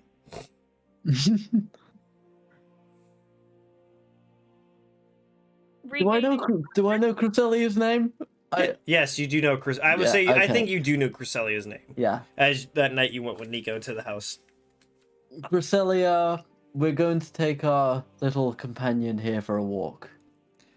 You hear this. You hear that's fine. He's been kind of waiting for you, and you hear wait in like the bedroom, and you go, "Thank God! As Nathan is in the back of the house yelling, as you can tell he's getting Nicholas.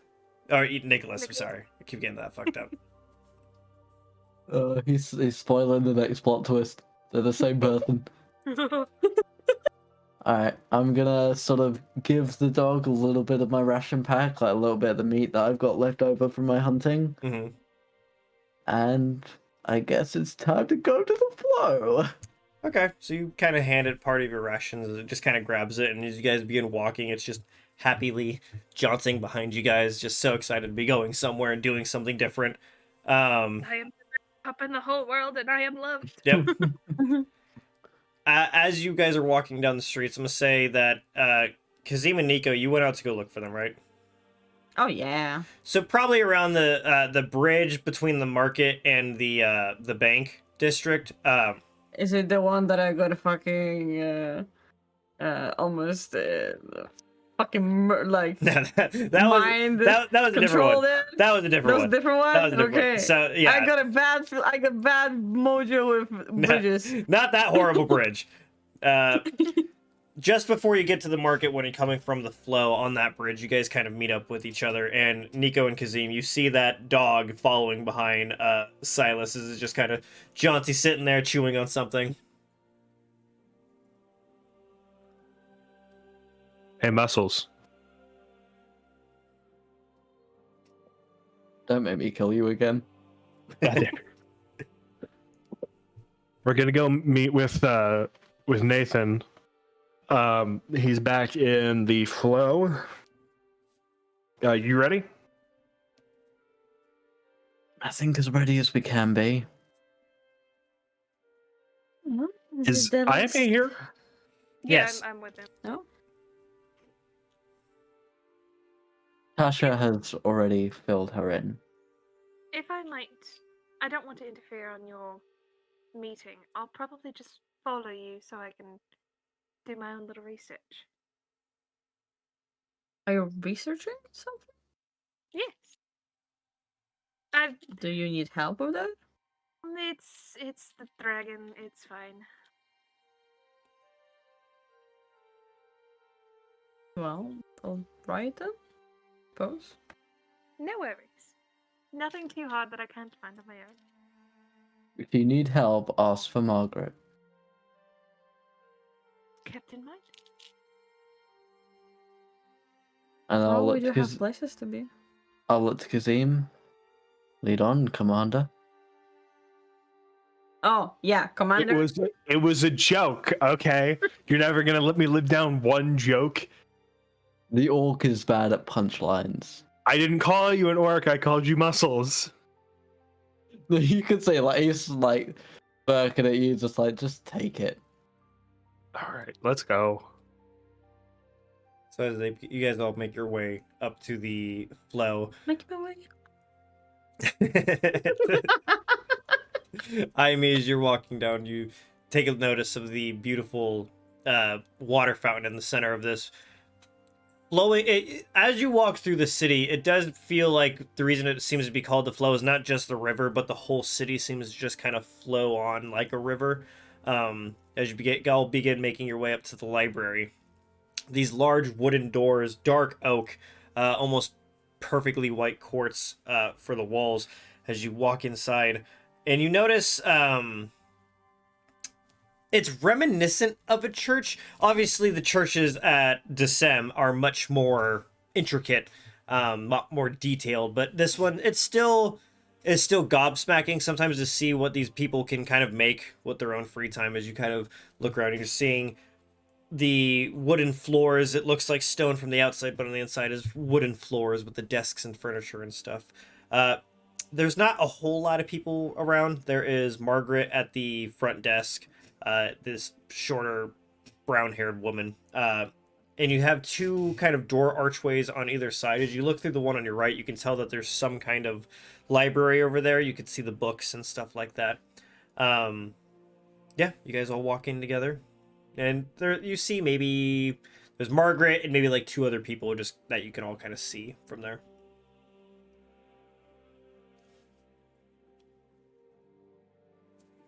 Finger guns at Margaret as we walk past. you see her kind of look up at you, and she,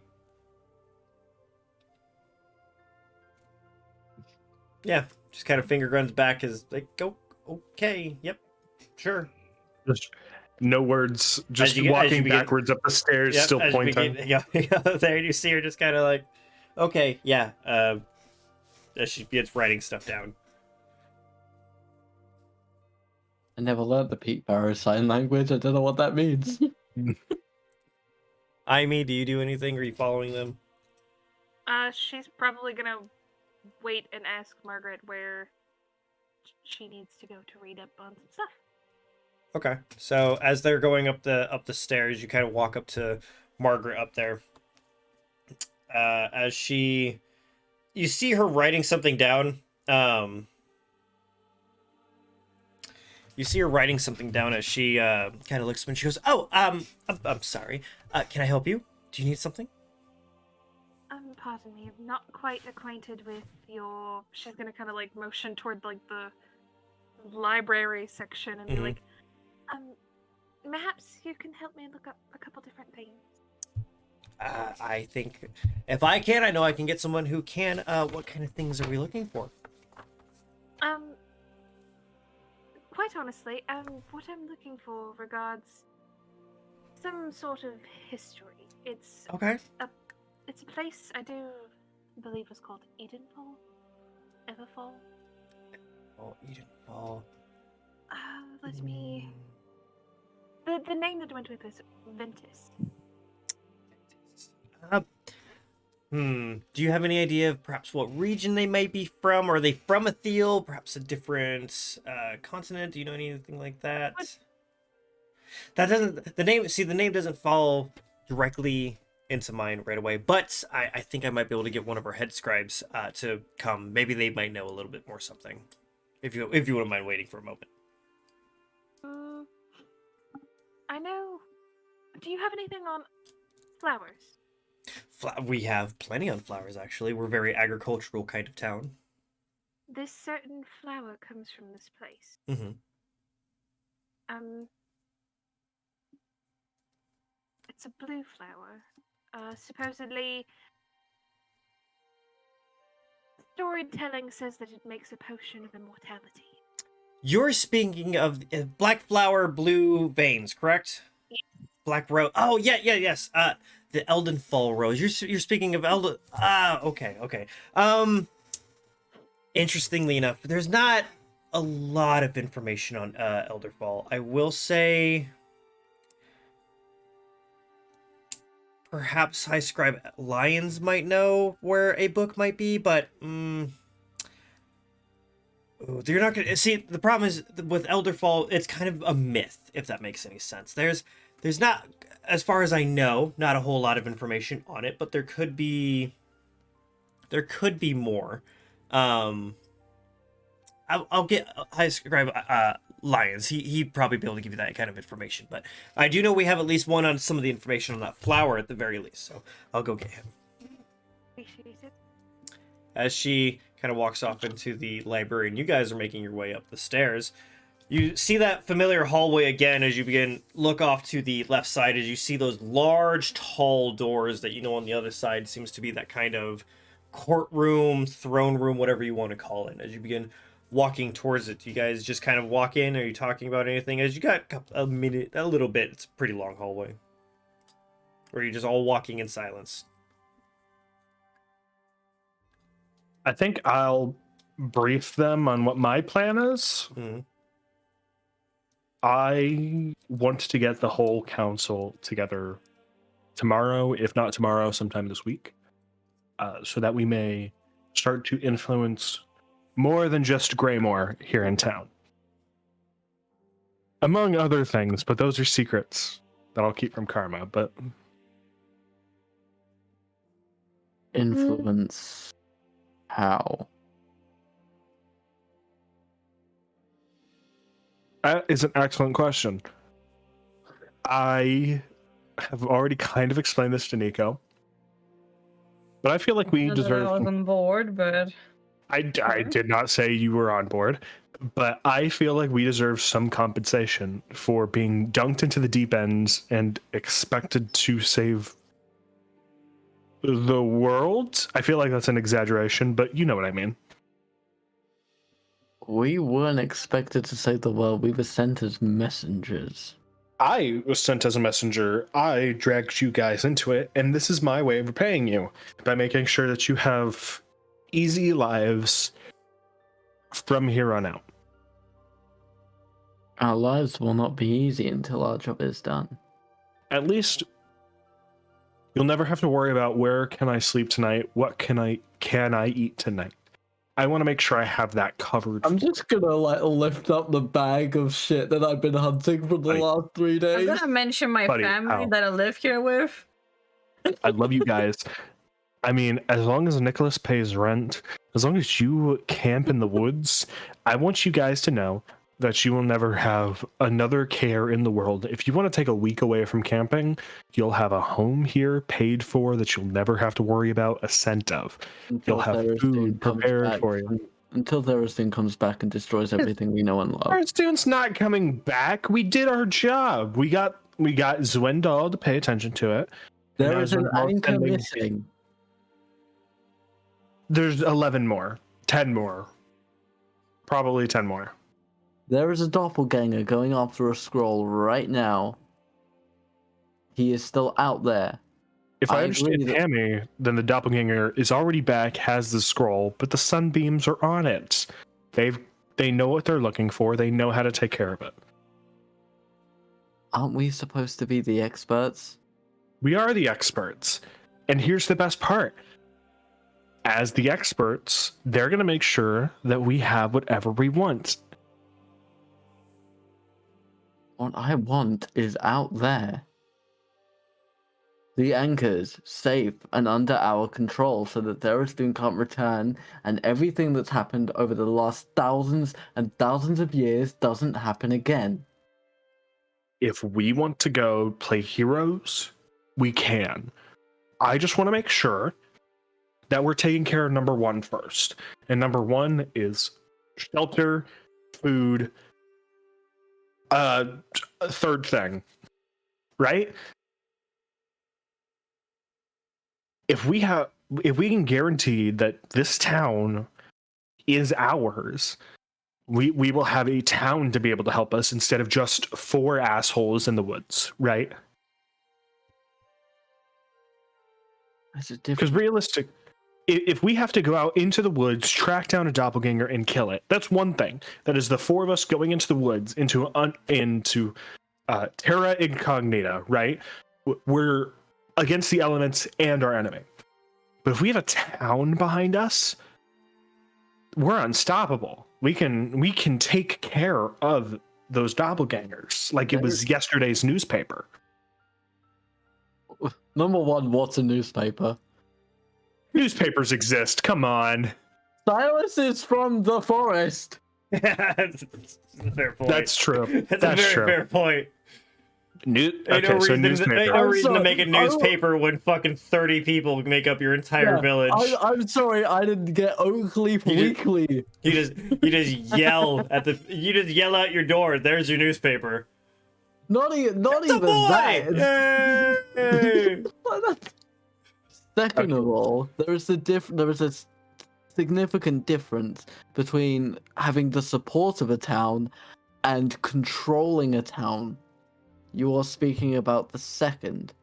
We already have the support of the council. What more do we need?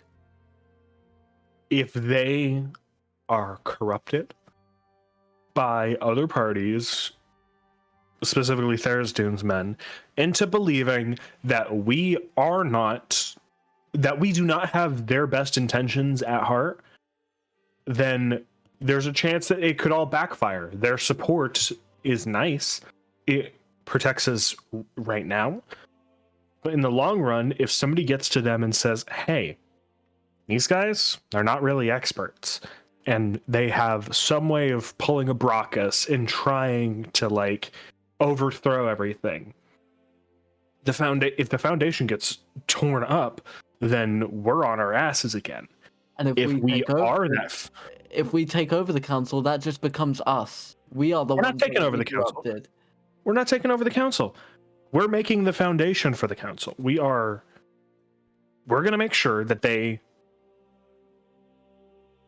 do what we want them to do. Whether or not we're telling them, hey, I'm your boss, do this. We're going to is this not a good plan? Are you guys not down with this? They're already doing that. They wouldn't be researching doppelgangers, creating radiant potions for us to throw at them. All those defenses we saw coming into the city are there because of us. Do we want to see that taken have. away? These doppelgangers can take any shape. They can read minds. Do we want to see all of that hard work thrown to the wind? Why not cement it, right? We already have cemented it. You're talking about becoming a part of the aristocracy. The very thing that we orcs lived out in the forest to avoid. So that we had no king, no money to corrupt us, that we only had ourselves and our beliefs. It's more like an oligarchy if you really stop to think about it. I feel like we've done a lot. And if we want to make sure that this gets taken care of properly, we have a little bit more to do. And that little bit would be a lot easier with this town. This town's support is nice. It might not be enough. What if we go in there and Nathan's a doppelganger? Or every person around him is? Then what? Then we're on our ass. Then we were fucked to begin with. And with that, I'm gonna open the door and just walk in. Walk. We're doing that. Okay, let's go.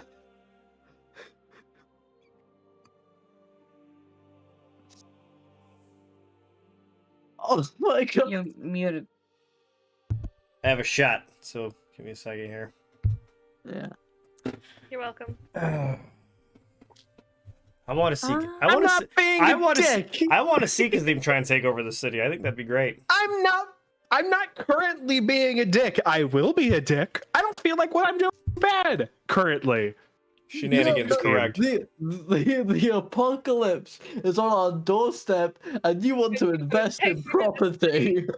That is the Hold hold on. on. That is the most Kazim thing I've ever heard in my life. The apocalypse is upon us, and I want to invest in real estate. No, it's not that. Let me put this in Fallout terms. If the nukes are about to drop, I want to be Vault Tech. I don't want to be the guys on the ground. Fair. I want to be Vault Tech, and that's what I'm doing. Fair. Josh, Voltech were the bad guys. Yes, they were. They caused the war. If the war's gonna happen, I want to be on the right side of it. So you want to be the reason it happened and an experiment on anybody that survived. Josh, I Got didn't it. say I want to be the reason Anyway, it happens. I'm just saying it's gonna happen. We're getting Very off track. quickly. We don't have a lot of time. I know, but the apocalypse is on us, and you're playing Assassin's Creed 2, trying to invest in your villa. Exactly. I got you. Okay. Oh my god. So as you guys begin walking in, you see the throne room is very. It seems pretty empty at the end. You see that the sconces on the walls are all lit, and you see on the throne, weirdly enough, is the kobold version of Nathan, which is odd. As he seems very comfortable, you see him wearing his crown. You see him being his normal self. As well, hello, welcome back. It's great to see you. Wasn't Nathan? I would like to bow. Yes, Last now time you that's saw him in now. last time you saw him in the throne room, he changed his appearance to seem like a dwarf. As you know that no one knows that it's actually a kobold in charge. That's why it's shocking to see him in his throne in his kobold form. Can I fiddle with my armband and cast True Sight? Sure. As you are looking about, you still see Tammy in the necklace behind Nico, as he just kind of looks at you and just gives you a quick wink. As you look over towards Nathan, and no, you don't. He's definitely in his normal form. It's weird. I'm gonna Nathan. I'm gonna look to Kazim for like the affirmation of whether or not this is safe. I'm a fucking shrug. Nathan? Oh, lots of change since you guys have been away, as he kind of steps down from his throne, and you see him in that royal blue robes that you saw him in before in the dwarvish form, but now he's wearing them in his kobold form.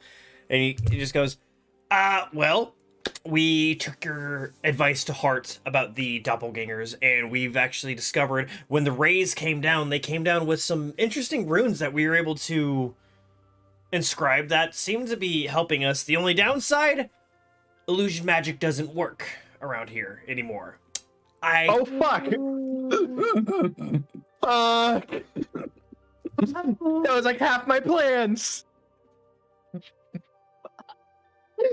Nathan! Nathan, buddy, it's so good to see you! I'm so excited to see you guys. I'm gonna, like, once we go up to him, I'm gonna bend the knee. Please, stand. Come on. None of this. It's fine. Surprisingly, the people took it better than I expected, because when we implemented it, I kind of had to be there, and I had to make a little announcement, and it went over fairly well, actually. Pretty well. Indeed. Oh, that's Kazim, good are to hear. you okay? You look a little Beads of sweat. I'm fine. Wearing rogue's clothes right now. I'm in my armor. I don't have my vestments were an illusion. So you know that insight check that you did earlier? It would have told you that. Oh. Oh. Oh. Whoa! Awesome! And none of us did. I like to think that Kazima just suddenly looked down and realized. I just looked at my wrists and I see the area where Terran's dagger is slid behind it. No one seems to have questioned it or anything, but you just realized that, yeah, no, you don't have your vestments on. Oh, Kazim, are you Good alright? thing I'm so happy it went this way. way. He never once thought to look at himself. I love it. It's amazing. Yep. Oh my fucking I told God. you guys about the huge fucking arcane symbols and shit might happen. None of you even tried to see what the fuck they do. I assumed they were Here's the thing. weapons. I have no reason. Yeah, and here's the thing: as Silas was entering the city, was when his disguise would have dispelled, so he wouldn't have noticed anything anyway. And when you looked over at Kazim, you wouldn't have really paid much attention because you probably don't pay attention to what he wears very often. He changes his clothes every fucking day. Half the time, He I'm changed expecting into an him to be- old lady once. Yeah, you don't fucking know. know. Like, Okay. I'm frantically tearing my cloak off and shoving it in the bag. Kazim? You're right. Yeah, Send a everything's lot of fine. I'm not pulling out my other ones. They don't have the right patch. Well, we are here to report that we have finished the initial mission that we were sent on, Excellent. which was You brought the doppelganger blood to Morgan? yeah, that's done. That is excellent. Excellent news. That is going to make this incredibly much easier. Tell me. Yeah. Does he notice? Message me. Head count? Does he notice that? Oh, the Mistrix isn't there. Yeah. hold on. Was the road difficult? I hope it wasn't too difficult. Wow. The underpass is no longer accessible unless we use a manner to clear it. There was a cave in. I assume so. That place is rather dangerous anyway. Yep, it just happened all on its own. It was bound to with the mines. I mean, absolutely. Mm-hmm. And We wish we had better news, but I fear we have lost more than we have gained. I would have to disagree. Well, the death of our friend. Oh shit! Yeah, I probably should have prefaced that. Death of your Mistrix, one of our friends, is not. What? I thought she was just at your bar with Tasha. I'm so sorry for your. I'm sorry for your loss. It's. She gave her life so that we could deliver you this message.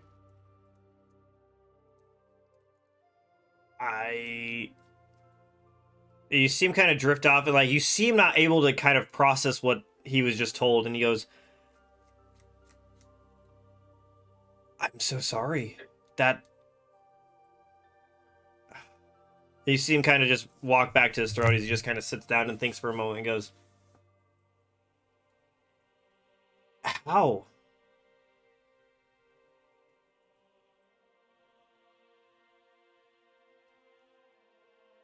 There is much more. The light has been effectively thrown into disrepute. Both the arbiters are dead.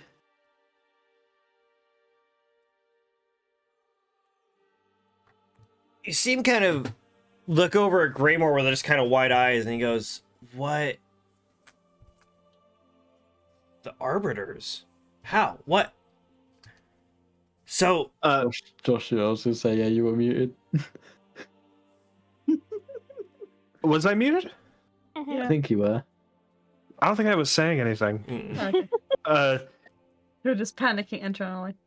Yeah, just externally too. Fuck.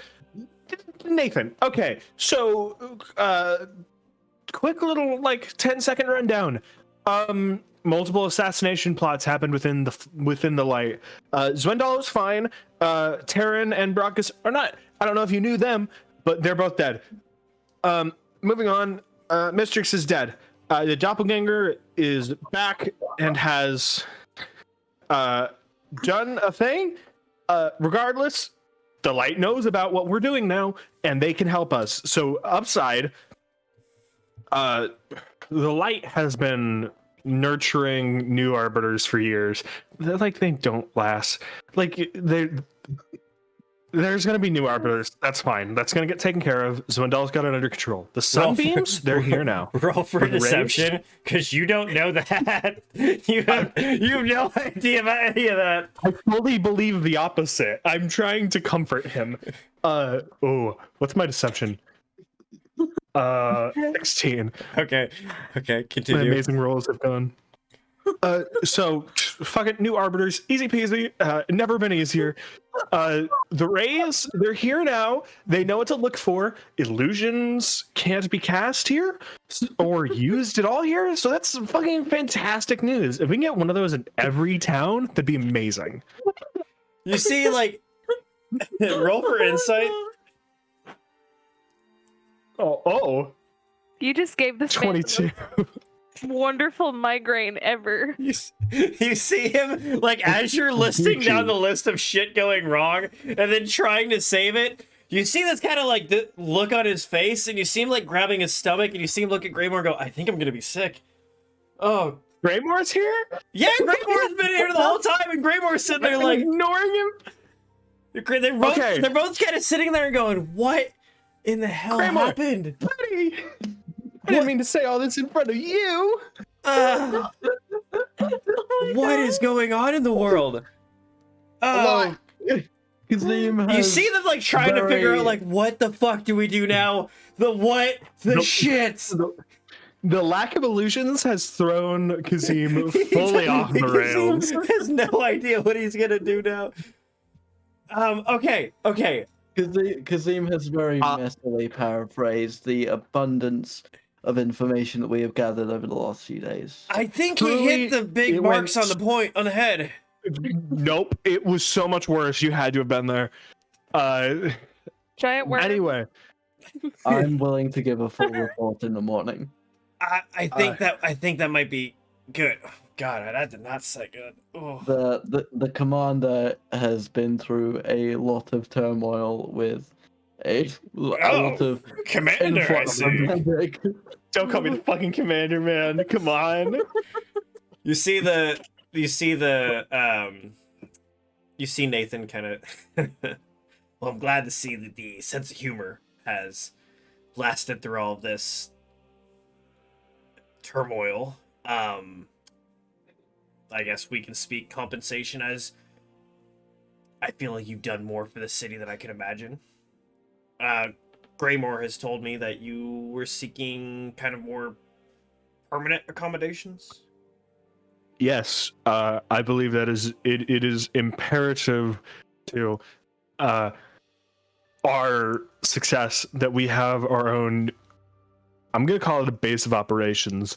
I would like, if possible, a warehouse or like a 5-bedroom building that we can call our own. That'd be amazing. I'm gonna look at Nico and be like, are we just gonna? Are we sort of like motioning him out? Like, are we gonna let this happen? Are we? Are you gonna say something? I tried to talk him out of this, before, but like he kind of didn't listen to me. If you guys have other ideas, please, by all means. We both have a home.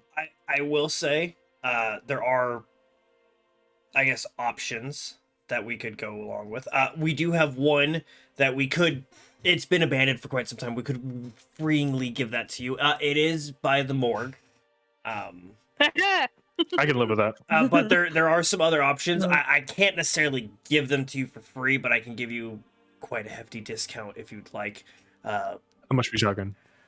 Well, there's one in the River's Bed. Oh, yeah, actually it's a bit smaller. But we've some families have recently moved on, and they've left their homes empty. We can give that to you guys for 250 gold. That's about 1,000 less than we normally sell them for. We also have one that recently opened up, kind of down the street from the flow. It's a bit nicer, bit bigger.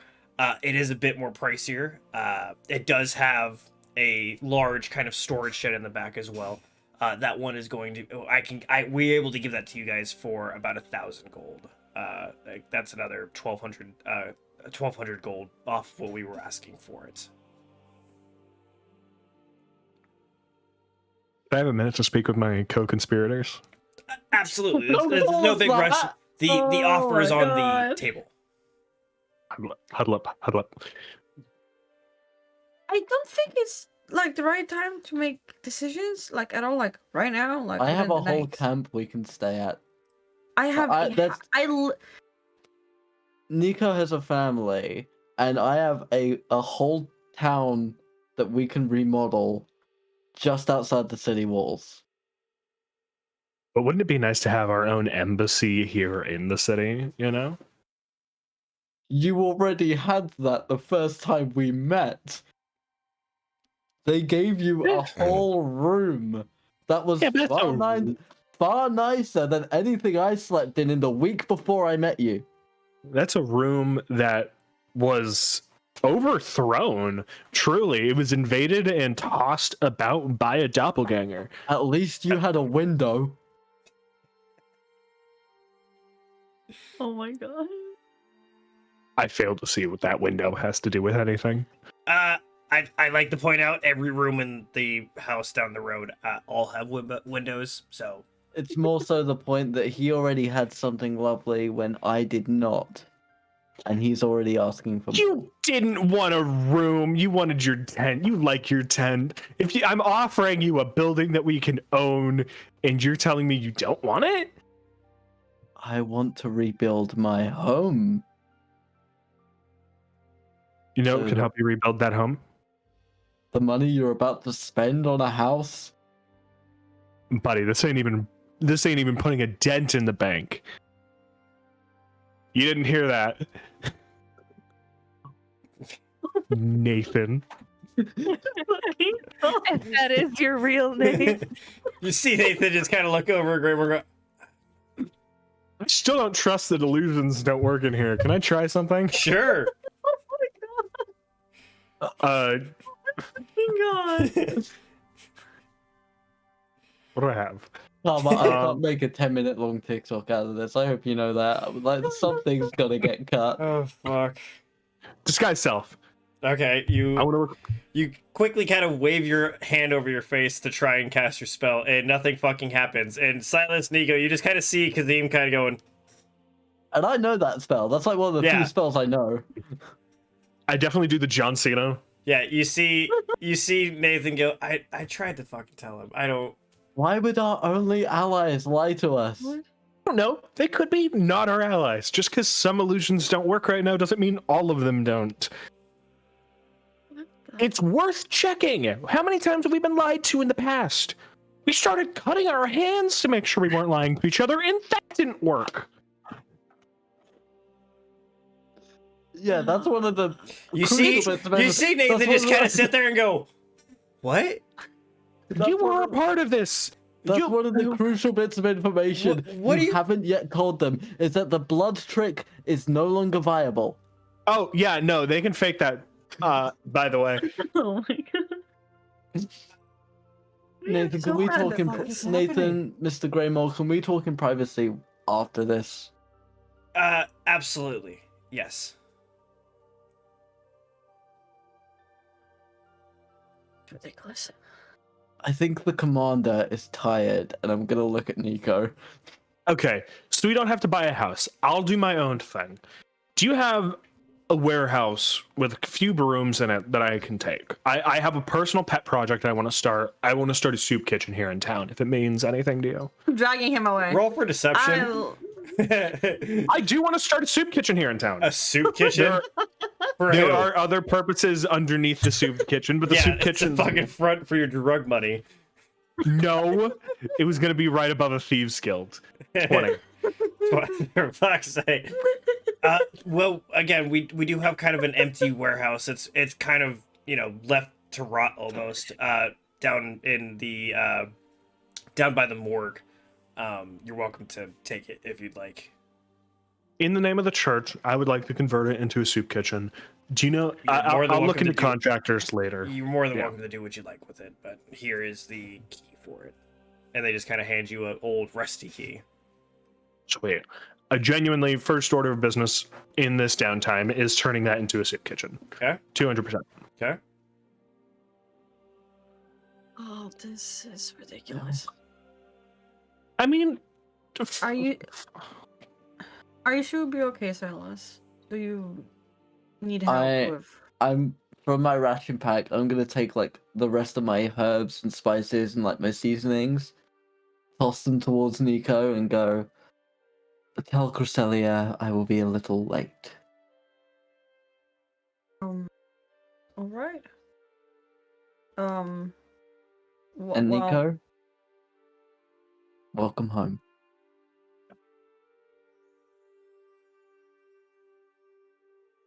Yeah.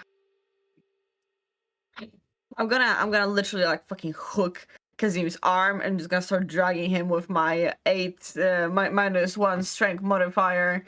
I also have a -1 strength modifier. So this might work. I got 9 strength. Hell yeah. I got 8. Ooh. See, bitch, I'm stronger than you. Make us roll for it. Make us roll for it. Roll for strength. Oh, you bitches. I'm using my brand new dice for this. That is a 14 total. 50 minus 1. I got a 10 -1. I got a 9. Yeah, because as you just grab the key, you just feel this pull being tugged towards the door all of a sudden, as Nico's just like, "Let's go!" I'm gonna reach out to the contractors. We're gonna get this place turned around. Are you telling me your dice said 9? They said 10. I said 9. 9. Okay. I like while walking back towards home, if I see Amy, I'll tell her to take along. If I don't, I'm literally just dragging Kazim back home because I will say as you're coming down, Amy's already gone into the library, so you probably don't see her. Yeah, anywhere. I assume. Yeah. You probably hear her giggling, trying to figure out their fucking system. I fucking forgot to mention to Greymore and Nathan that I want a full council meeting tomorrow. Too late. You already left. Like, you can still fucking do that tomorrow, you know, like, you know that they're gonna be here. As they're Like, you can dragging me just- past Margaret. Margaret, make sure Graymore gets the council together tomorrow. Okay. God. Have a good night. As you be dragged past Margaret, as you see her just kind of write it down. So stupid. Incredibly so. Oh my god. I Oh, So now, what? This sucks. I invite What do our you mean? viewers to go back to like episode 3 or episode 4 where the other council meeting happened. I think it was episode 3. And like just watch that and then watch this. Just see the comparison. Look, we're going home. I'm going home. You know, dinner. I have family to go visit, and we can absolutely do the rest of the talking tomorrow. Kazim, I cannot promise I'll be back. I've been away for too long, and I need to go. Okay. And Well, you're going with me. So as you guys are walking out into the night, willing or unwilling, it doesn't matter either way. You're walking out into the streets of Rivers Run. Silas, you decided to stay back and you're going to have a conversation with Nathan and Graymore. What's going on? Yeah, I think I'm gonna push my report to tonight after that display. Okay. And so I am gonna sort of walk up to them, still being at like the foot of the steps. Azim brushed over the finer details. He seemed kind of to brush over. What do you have to say? What do you have to report?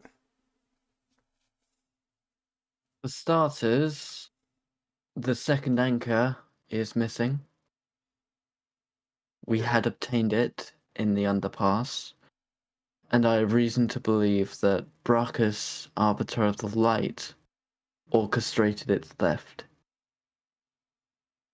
What would an Arbiter of the Light need an anchor for?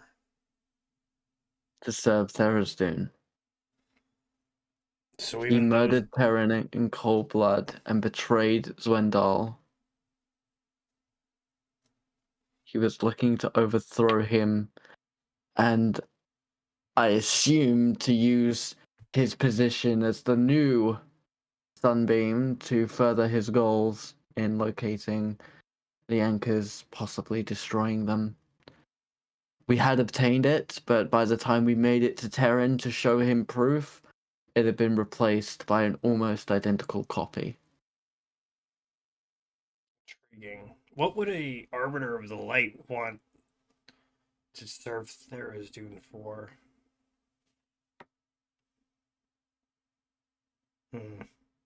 I have a few theories on that. One of which being, I believe that he was trying to make the purists look bad and blame them. As on my own personal investigation, I have learned that the purists not only were not the individuals who attacked Clan Zenok, but also the purists are actively trying to prevent the cataclysm that is to come. And I'm sorry, can I ask you, how did you learn this? Because you have to. Don't get me wrong. It's not that we don't trust you. It's just I have to explain this to other people. I have met with them, and I will pull out the dagger of the purists that was given to me by Salden. I met with one of their leaders. I went into that meeting looking for revenge. I came out with knowledge. Well, that's okay. That actually explains quite a bit then. Okay. So, what is the goal now for you, Silas?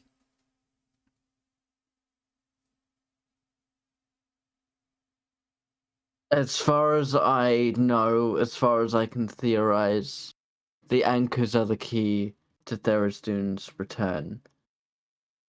Okay. And undoubtedly at this point that is the goal of our enemies. The doppelganger that got away from us, we believe, has obtained a scroll from a cave. Correct me, it's to the west, right? Or to the east? Northwest. Yeah. Or northeast. Northwest. Northeast. North. There's a cave northeast of here with a scroll that the doppelganger has obtained. Do you know what kind of scroll it is? What it could have on it? A scroll linked to an individual known as Ventus. Ventus. He goes by Tamiel these days. Neither of those names seem familiar to me. Graymore, why don't you look into this Ventus or Tamiel, whoever this might be. You're looking for me? Absolutely, sir. It'll be my pleasure. As he begins walking on, goes, Silas, it's truly good to have you all back. As he walks out of the room.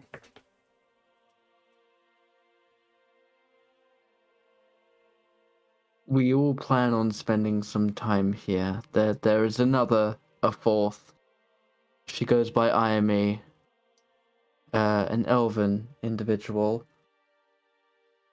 She has helped us, and whilst none of us can truly vouch for how much she's intertwined into all of this, I can at the very least say she has saved my life on at least one occasion. I also that beg another question. Are you the guys that came in with the dragon? I was told about that. Draxto. He's with you all. Yes, he is aggressive and has quite the attitude, but Can as I far ask as where I'm the aware, hell did you guys get a tiny dragon like that, and how did you get it to follow you? are you familiar with the islands that are linked to the dragons? I don't know very much of their culture myself. I don't think I am familiar. It has to do with your new companion? She is betrothed to said dragon. Married to a dragon? Oh, okay. Believe me, it was a shock to me as well. I very much enjoy learning to speak, if not just to say thank you, but also to learn perhaps a thing or two. Because do you know how crazy it is for a guard to come in here and me have to try and listen to them saying that a dragon has just walked in without destroying anything? I mean, Believe me, I understand. okay. As long as is it safe to have around my people? To the best of my knowledge, it has been, for lack of a better term, muzzled. I'll take that. Okay, fantastic. And Mistrix, the feline bard that we traveled with, did pass. I am so sorry about that. Can I ask you about it? Is that okay? Did she...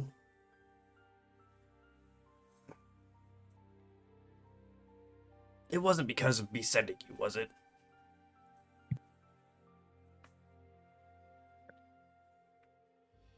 It is impossible to say.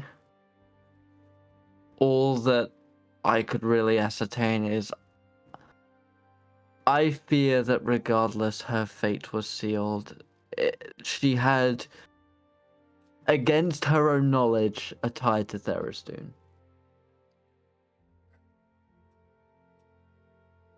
She was a vessel for him, but not an ally. She died a hero. Well, with your permission, as long as your group is okay with it, I'd very much like to honor her if I could.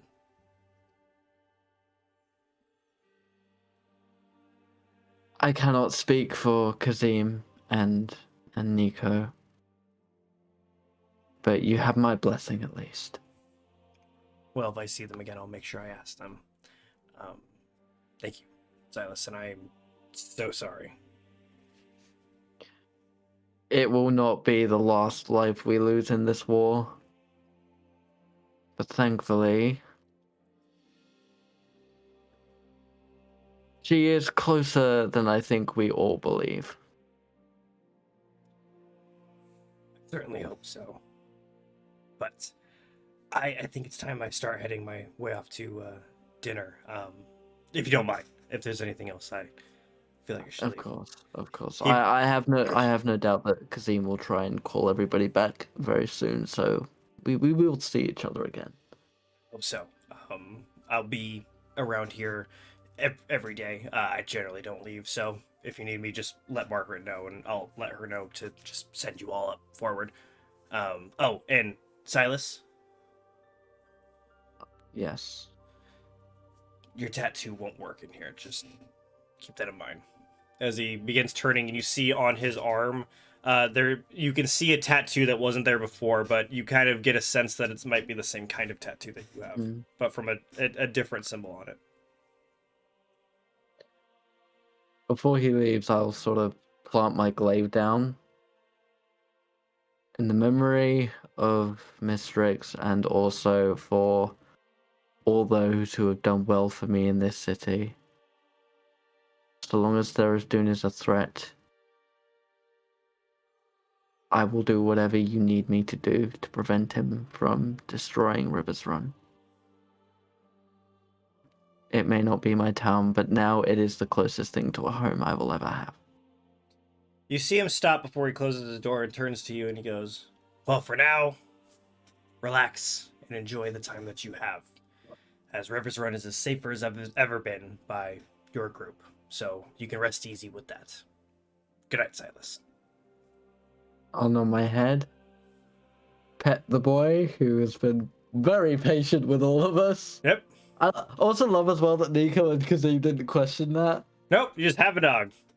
And I will go back to the lobby, I think, and look around for Amy a little bit. Okay. I'm gonna say that Amy, you've probably waited a little while before, because you were waiting on the high scribe to come in. As he walks in and he goes, "Hi, I've been told you were looking for the Elderfall Rose. Come with me. I have a selection for you. You might be able to want to look at." As he begins making your way back into the library and goes, "Now I have this book of herbology. It might tell you some properties of it if you're looking to perhaps garden it.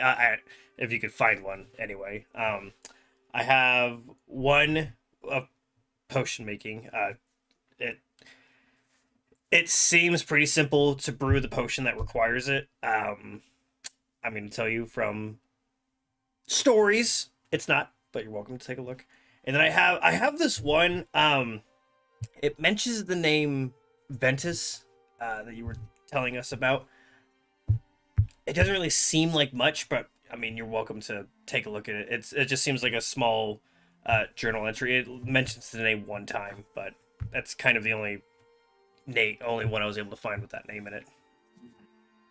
Could you perhaps do me one more favor? Of course, yes. There's another name that I need to look up. Actually, two. Okay. One is regarding what my friends are up with. Tharizdun? Tharizdun. I have just a book that you can use, yes. And the other is a name that I'm not quite familiar with. Vecna? Roll for insight.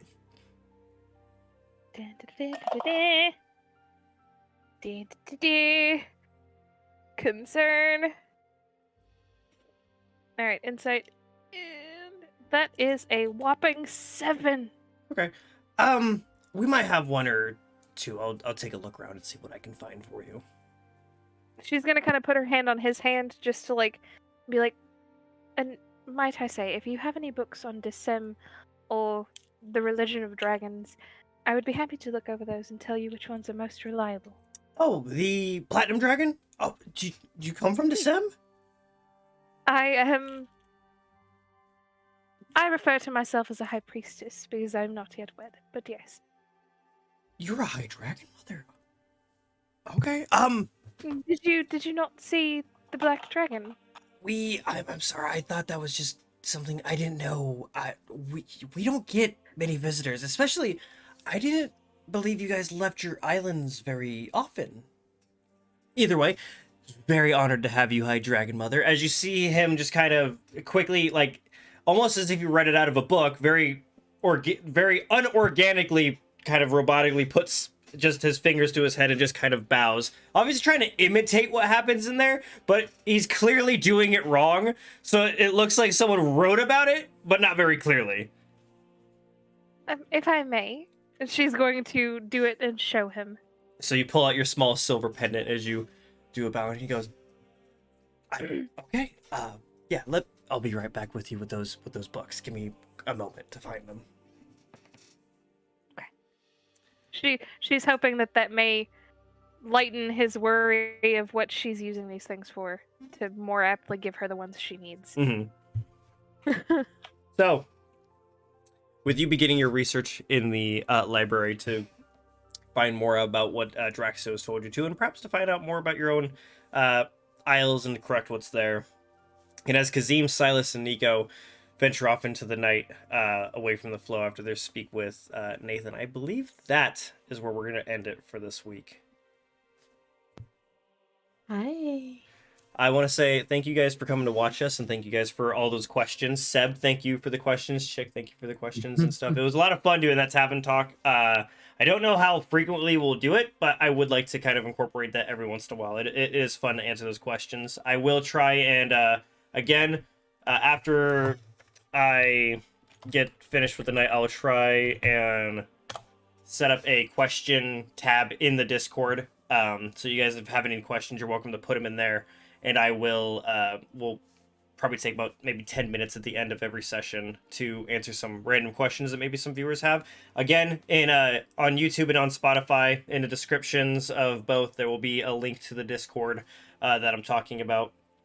But yeah, thank you guys for gaming with me. Thank you guys for watching us, and I hope you have a fantastic night. Who wants to do it this week? I mean, I can do it. Done that one I like can do forever. I'll do it this time, and Josh can do it next time. How about that? Okay. Fair. First, can I say check us out on Twitch, Spotify, YouTube, TikTok, and all the shenanigans that Karma does, and Discord. Woo. Also, we love you guys, and bye. Bye.